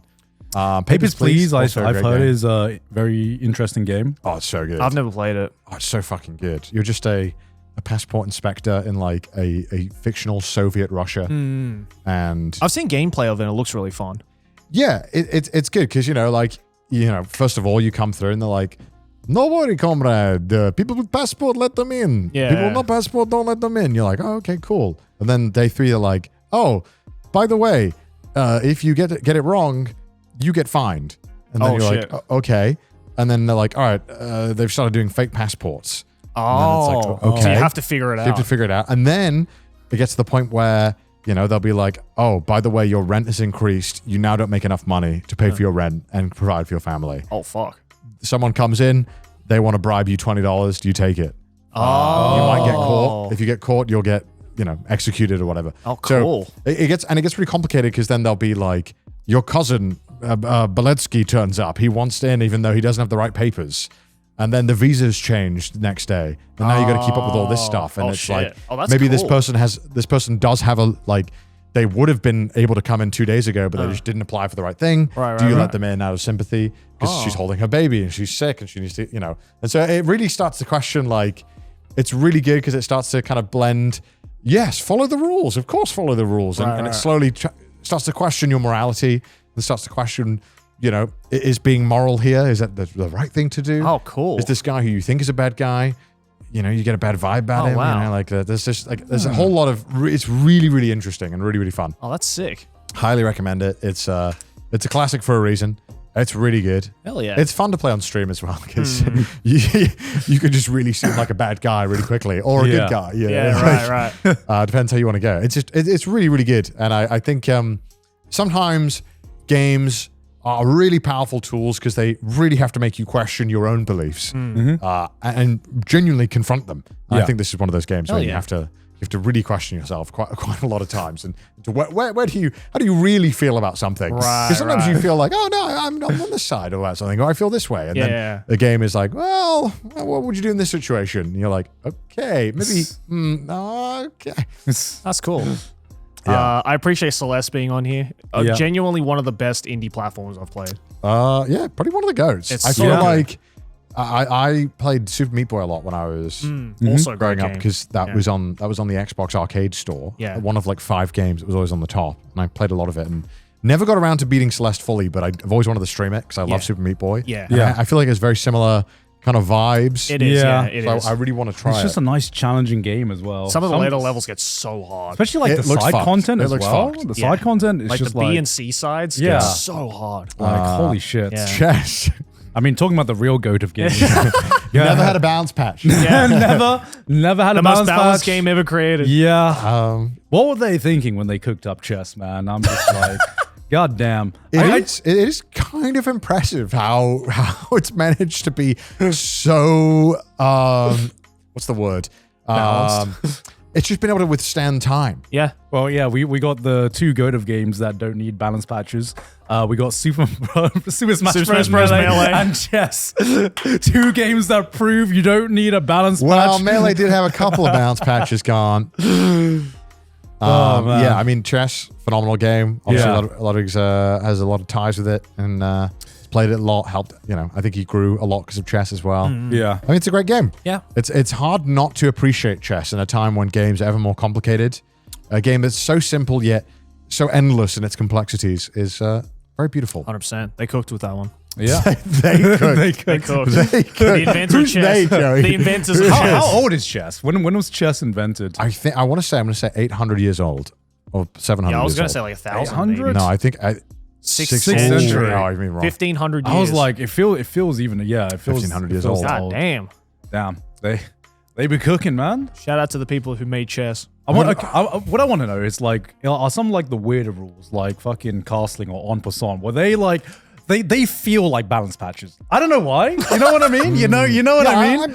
I have no doubt over 1,500 years Yeah. of like the internet to like moderate like a consistent rule set that Yeah. I'm sure chess I'm sure has there was changed a lot. Yeah, I'm over sure there years. was like a Yeah. king in like the 12th century who was like, no, this is a special Yeah, move yeah. only I can do. Yeah, That's how casting the game I'm, and thing I'm was like- sure the rules have changed Yeah. somewhat slightly. Yeah. Like I'm sure en passant came out of fucking nowhere. Yeah. I'm like, you learn the rules. Everything Yeah. makes sense. How the pieces move. Out comes en passant. You're Yeah. like, where the fuck does this rule come Some from? French lord was like, no, en passant. That is French 1.1 patch. And then they just never change. And then it just stuck, you know? Balatro. I know he loves Balatro. It's an Yeah. amazing game. Have you guys played it? I haven't yet. I mean, it was on your 3x3 of Yeah. the best Play it, games. bro. It's just of- pure addiction in game form. Hell yeah.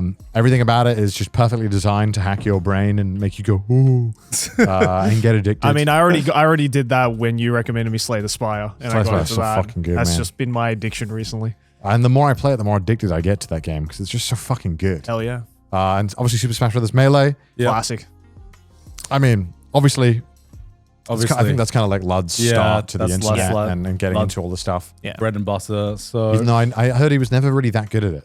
Oh, Even though really? I think he'll tell you otherwise. Well, I mean, like, comparatively speaking. Like compared to the pros. Right. Yeah, I don't think he was ever like close to being I'm sure pro he or can still anything. kick my ass. yeah. But oh yeah, for sure, Yeah, for sure. yeah. Like I think he's very good, like to the average Smash Yeah, Melee yeah, player. yeah, But right. like All right, yeah. Good stuff. not a bad list. Yeah, Not a bad pretty good. list. All right. All Let's right, enjoy the let's go anime back chat. to an anime 3x3. This time we asked Sungwon, ProZD, ProZD. for his anime 3x3. Wow.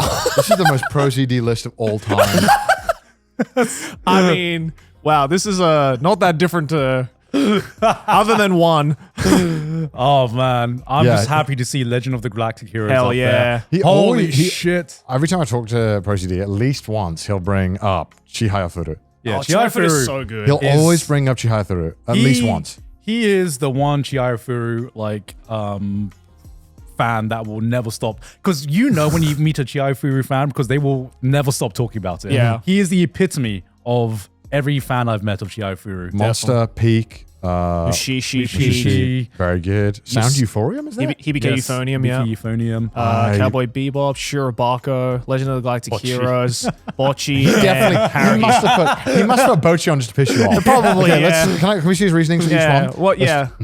Sungwon had no notes other than putting a devil smiling emoji fucking after knew it. Bocchi. I fucking knew This it. motherfucker. Wait, no. I think he actually might have given notes. Let me double check. 'Cause I feel like he definitely said something because I asked him. And This I motherfucker putting Bocchi on his 3x3. swear he did that just to piss you off. Yeah, though. of course he did. He left a smiling devil Oh, emoji. no, he did give no notes. He just did put the devil emoji after Bocchi the Rock. Motherfucker. He said nothing. He is a man of a few words. Yeah, Yes. he is. But yeah, he did put the devil emoji. He knows how to get my goat though. That's for sure. It's about sending a message. I will say, know? my favorite trash taste clip in recent memory is him grilling you on Bocchi the Rock. Yeah, it was it funny. was like an interrogation. It was Yeah, it beautiful. really was. Yeah, it was like getting like it was like when your dad found out you'd said something bad at school. Yeah. Yeah. So Legend of the Galactic Heroes. I know that you've recently watched it. I don't know if you've finished it all yet, but I finished everything. So the original. I have watched a lot of the original. I think I got like 60 episodes in, and then I just ran out of time. It's about 112, I think. But this if is I always remember like the correctly. anime connoisseur's favorite anime. Yes. Yeah. Like this. This like- is my anime list core to the T. Yeah. Yeah. Like it's highly rated. I assume justified. Yes. Oh, It's highly it rated. is one of the best space. I just operas. haven't watched it. I will get around to it on my deathbed. It is long. Yeah, to be fair. it's something that you're gonna get to like, I guess 40, and you're like, damn, I've run out of things to watch. Yeah. It's time to watch Legend of the Galactic Heroes. The sad reality of getting older and having more responsibilities is that I just have less and less time for this stuff. Yeah. And knowing that knowing deep down, I might not get around to Legend of Right. the Galactic Heroes. It does hurt. It does sting because I would love to talk about it. Yeah. But I just know. No, deep- I'm like, there's a little because bit there part are a me that lot won't of get to it. shows that fill that space for me. I think the entire like fucking Gundam UC timeline, that's like my Legend Yeah. of the Galactic Heroes. Where I'm like, I know, not gonna get to this. I know I'm going to watch it, but it is going to be when I'm like 40, 50, retired from like It's anime retirement YouTube. list, yeah. And I'm just like, okay, I finally have time to go back and watch the Yeah, OG Gundam. totally. I mean, Legend of the Galactic Heroes, I think, is a show that's everyone should experience at least once if you have the time. You're not going to have the patience unless, especially if you're a younger audience member right now. It is very heavy, very thick in its themes, but it has some fucking fantastic ideas. Some of the best character I'll get around to storytelling. it. I promise, guys. Yeah. I'll get around to it. Haruhi feels like a thing that is obligatory to put on the list if you're an anime fan in the early 2000s, late 90s. Definitely. I feel like that is just a what's the word? Like a passport stamp you have to be like, I was watching anime in the early 2000s. Would you say that Haruhi is the face of 2000s anime? Yeah, for sure. Definitely. Like fandom, anime fandom. Yeah. I think like you could have enjoyed Dragon Ball or Death Note, but I feel like Haruhi is the reason why we have so many light novel adaptations. Because this was one of the most successful light novel adaptations at the time. And it just it got a lot of, including myself, it got a lot of people into light novels because of that. Because before then I was like, what the fuck's a light novel? it always felt like the check to see if you were really into anime at the time. Because if you hadn't watched Haruhi or knew about it, like, because I hadn't watched it at the time, but I knew enough about it where I could feign my, be like, Haruhi. Is it you that watched the disappearance? Yeah, because back then it was like you weren't an anime fan if you hadn't watched Haruhi. Right. It genuinely felt like that back then. Like so you started with the end of Ava of Haruhi. Well, well, so I went to IMDb. I went to my anime list and I just saw the top of the list and the fucking disappearance was the top one and I was so fucking confused. Anyway, Bocchi the Rock. It's weird. It's weird seeing like just almost like the fall off of Haruhi in a way. Like not exactly the fall off, but like damn, it is for a show that was the defining show of an entire fucking decade. Now it's so weird seeing like the younger generation be like, who this? Yeah, who the fuck is Haruhi? I think it's like The Office to anime fans, where it's like if you're old enough, it's like you all watched The Office and talked about The Office, but now liking The Office is kind of cringe and talking about it. Is it? It's kind of cringe to talk about The Office Oh, now. wow. Okay. And I feel like Haruhi and talking about Haruhi Okay. like with like rose-tinted glasses is like, it's kind of cringe to talk about Haruhi. Fair Like, enough. dude, you had to be there. Haruhi was the goat. It was so good. It's like for me, I never understood Friends. Yes, I was thinking about Friends, but I feel like The Office is more apt because people have turned on The Office. Office is like our generation, but I feel like Friends was the generation before us, where every one of my like older cousins, The Gen X. the Gen X, they're like, yo, Friends, fucking Friends, hilarious. And there'd been so many times as a kid, I'd try to sit down and watch Friends. So fucking boring. And I'm like, this is so boring. My only man. exposure to Friends is from the fact that my sister is like the biggest fan of Friends. Yeah, and she but- just continuously watches reruns. Well, of that's Friends. why I didn't want to pick Friends, because I feel like Friends still somehow gets fans still. Yeah. Like newer fans, but Office, I feel Does like it? it does. People People still watch Friends. I feel like it's the cycle. Then I feel like it's uncool, and then It's cool. and then it gets cool. Yeah, again. yeah, yeah. It's gonna same thing's gonna happen with The Office, where now people have turned on it because the problem is when people overquoted. when people make it their entire personality. Yeah. When you meet enough fucking people where all they can do is quote The Office, becomes uncool. 10 years down the line, they're cool like, again. actually, you know what? Yeah. There was something. Yeah, speaking of people making something their entire personality, fucking Haruhi was bad. It's like if you were a Haruhi fan in the mid 2000s, you knew because your entire existence was Haruhi. Yeah. And now we have a Bocchi fans. Yeah, exactly. Well, we don't talk about Bocchi. We've talked about it. The cycle nauseam. continues. All right, Shirobako, obviously the anime about making anime, right? Yes, it is. Obviously a Great fan anime. favorite of many people who I think appreciate anime and the It is. medium. It's also just a genuinely fun show to watch as well. It's I a think genuinely great show. if you're at all interested in learning about anime production and love anime, Yeah. check it out. Cowboy, we talked about Cowboy. Yeah. Sound Euphorium. I've not really watched this or heard much about this. So you wouldn't like this. I'm just I'm gonna gonna be- say I'm that gonna be right real. now. I'm gonna be real. I'm just gonna say that right now. I don't know if my brain is like an AI that's been trained. I can look at the picture and I know. Yeah. I know how they framed those high school girls Yeah. and how they all look cutesy and it's overexposed in the back. I know what I'm getting Oh, into. it's I Kyoto don't want it. Animation, right? It's So- Kyoto Animation. I'm good. And I mean, Sound Euphonium comes from the same writer as, to me, like the goat of writing the genre you fucking probably despise the most, which High school? is high school girl or just like Girls doing things. no, not girl something, just girl drama. So okay. Yeah. they did. There's an I hate actual women. story. I don't hate women, by the way. I just No, wanna you make hate this known. no. You don't hate women. You hate girls. No, whoa, okay, whoa. I just hate high school shenanigans. Right.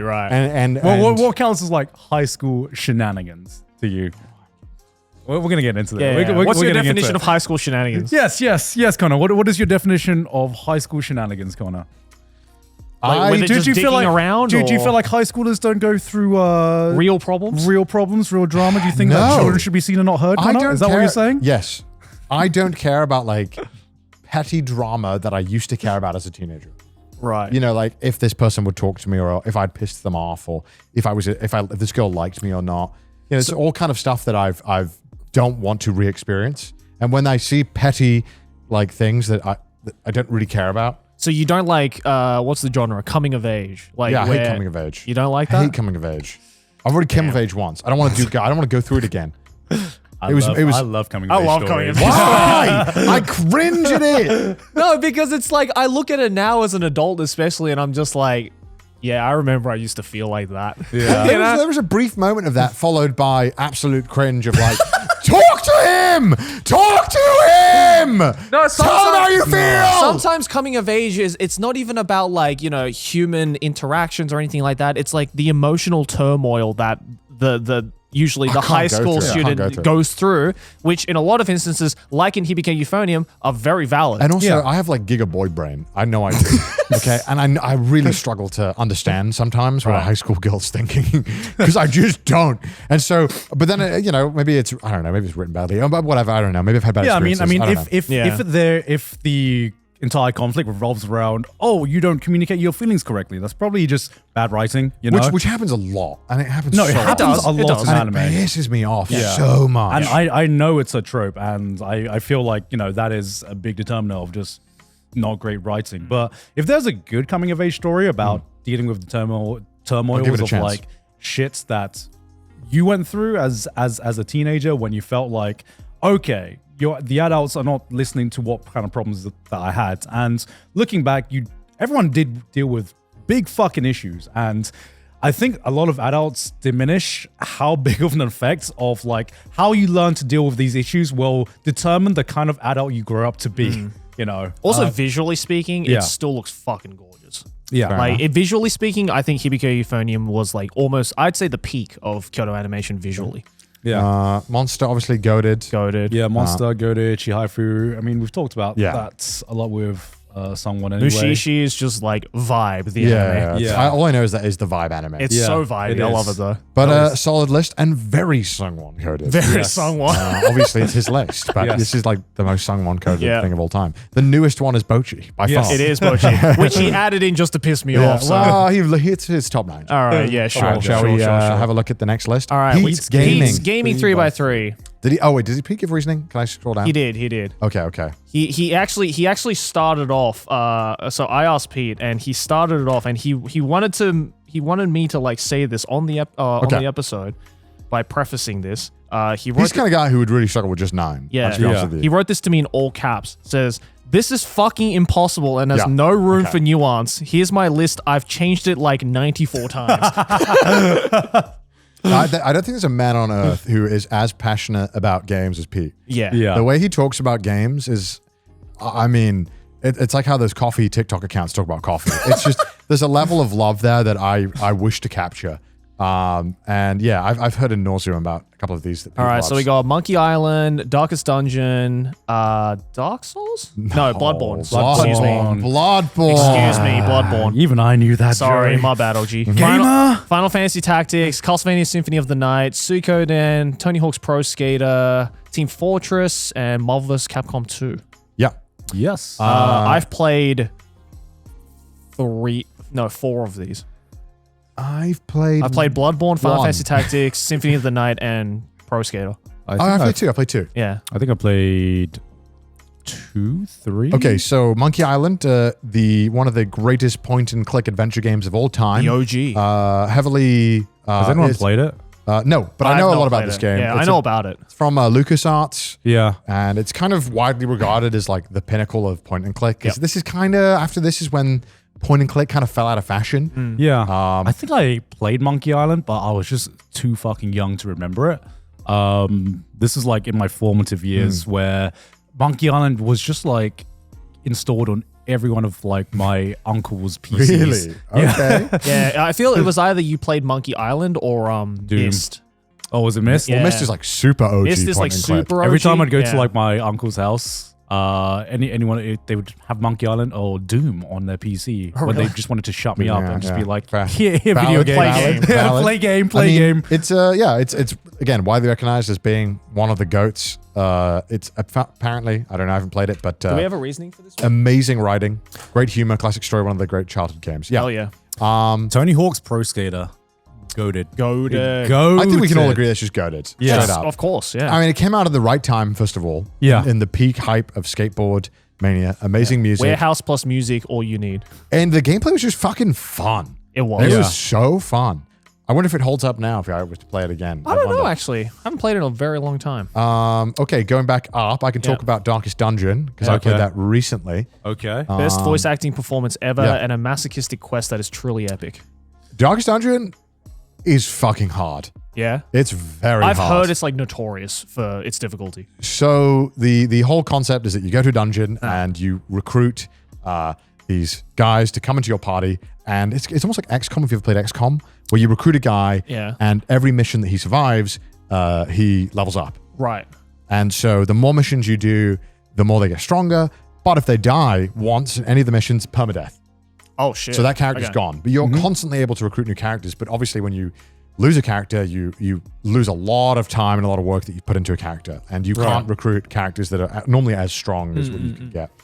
Also, another downside, and the game really tries to push you to recruiting the max amount, which I think is 12 characters, and it's only 4 per mission, is that every mission they go on, they often come back out with like trauma and more mental stress problems, which normally in-game makes it harder. So if a character gets stressed, they normally perform worse. They might hit their own teammate. They might run away.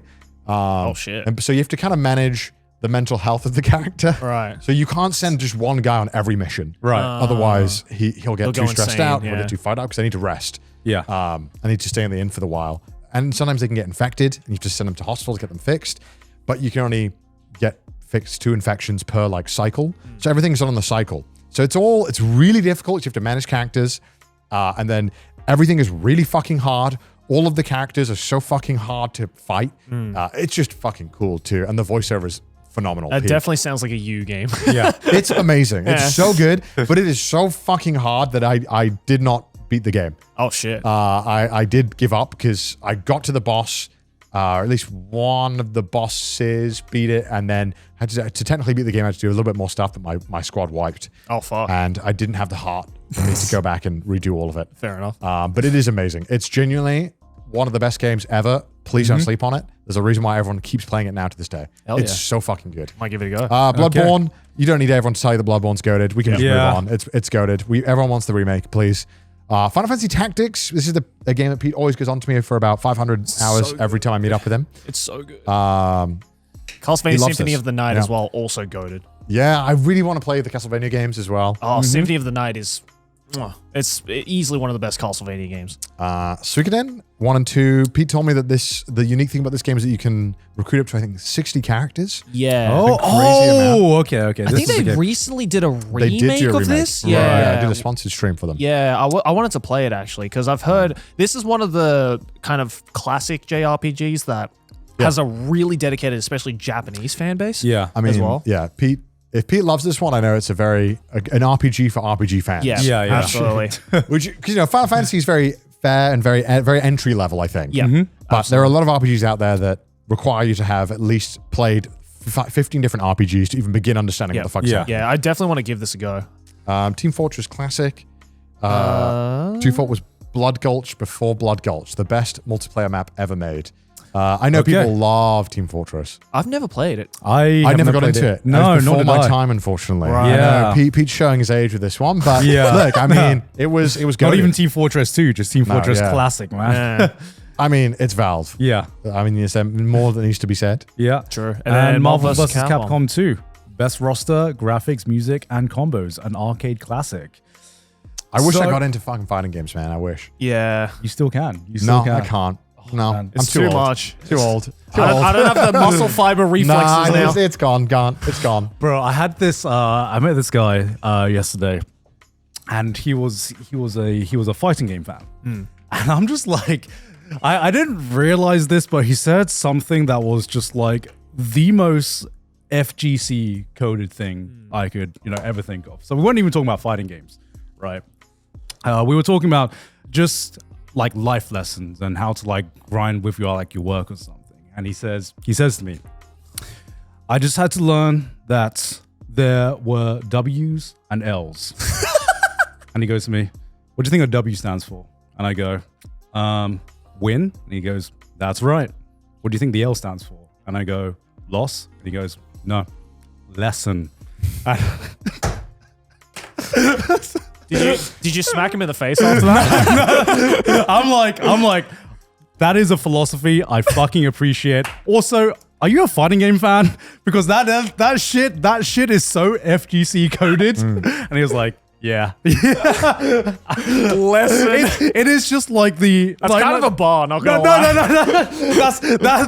That is my point where you meet a fighting game fan and you just appreciate the way they view life, like they view a fighting game. Everything's a learning lesson. And you know what? I kind of fucking vibe with that shit, man. I vibe with that philosophy. Fair enough. But damn, just...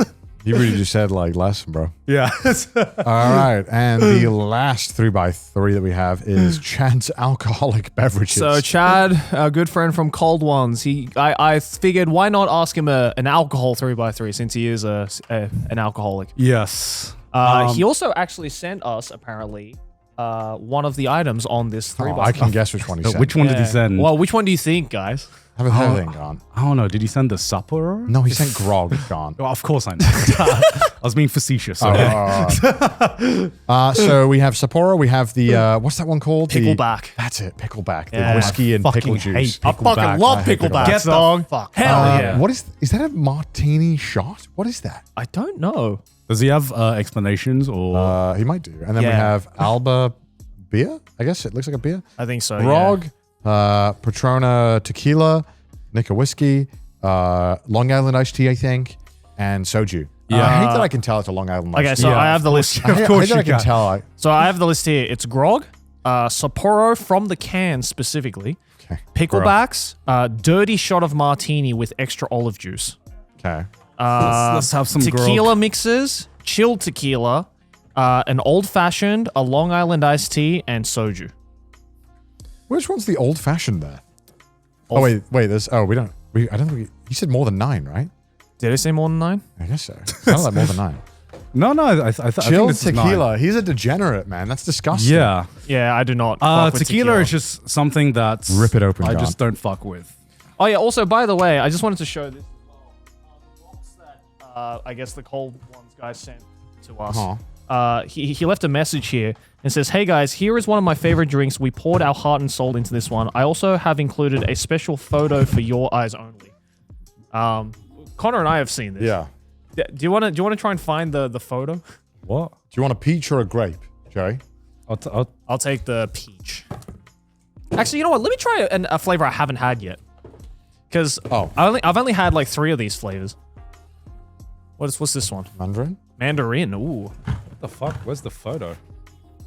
What, you're looking right at it? What? So for some reason, I don't get it. yeah, I don't get it either. For some reason, he attached a Pokemon card of Lopunny on the box. Is there a meme that I'm missing here? Let's try this. I don't know. All right, let's Let's give this one a shot. give it a shot. I think his list is diabolical, though. not is pretty- sponsored. Well, this is an alcoholic's list. Of course, no sane man should have Long Island iced tea on their list. Yes. Cheers. No, yeah, Long Island iced tea is disgusting. Okay, And so ironically, I think the best thing on this list is grog. yeah. Or Sapporo beer. Not from the can. So he said Yeah, Sapporo draft. from Has to the be draft. So he It said has to Sapporo be from the draft. can because light through a glass bottle can sour a beer and can stay cold for longer. That's the most alcoholic thing ever. Just say umami at this point. Just The what can about adds the Oh, umami. sorry, what about draft? Was draft not an option here, Chad? Maybe you Draft can't- beer? I will always take a draft beer over a canned beer Yeah. any day of the fucking Yeah, you can week. definitely get Sapporo draft in Yeah. Australia. Exactly. Pickleback, which is a shot of whiskey and a shot of pickle juice, cancels Disgusting. out the bad taste of whiskey. Just don't drink whiskey if it tastes I bad. fuck with picklebacks. What? Yeah, great. But I love. Do you like pickle juice? I love pickle juice. Would you drink that shit by itself? Probably. Don't test this, man. Just Don't fucking test this. I am Joey. Fuck with anything Bissinger. Like, I'll drink anything. Sydney does this fucking I mean, disgusting ass thing. I won't go out of my way to drink pickle juice. Okay, I want to know. What does Sydney do? Like, I don't know why. This is her hangover thing. Oh, no. She'll like, I don't know how this Oh, no. like helps her hangover, but no. she'll wake up hungover. And then she'll go to our fridge. She buys like pickles, but she doesn't even she doesn't eat the pickles, right? She just gets a full-on jar of pickles and just fucking starts downing it. Okay, first of all, why would you not eat the pickles? She just wants the pickle juice. She just wants the pickle juice. What the fuck? And there's not many things my wife can do that can disgust me, but this is one of the exceptions. That's like buying a can of tuna and drinking the oil instead of like eating the tuna. Oh, that's like the worst part of the tuna, too. Exactly. Oh, God, that's degenerate. Yeah, that's weird. A dirty martini. I do not hate fuck with martinis. martinis. I hate I do not martinis. fuck with martinis at all. I've never understood why people It's like such a martinis. 1950s drink. Yeah. Like, we've made better concoctions now. You don't need to drink like we're in an air raid shelter. Yeah, I mean, look, like, I feel like too many people saw fucking James Bond and was like, ooh, I want a fucking dirty martini. Shaken, not stirred. But Tequila mix. Alba tequila. Oh, that's not a beer. That's tequila mix. tequila Alba. mixes, specifically coconut flavored ones. Oh, why do you want tequila? I don't like tequila. Oh, I hate it. thank I hate you. it. I wish I liked tequila because I feel like the way tequila people talk about tequila is such a joy.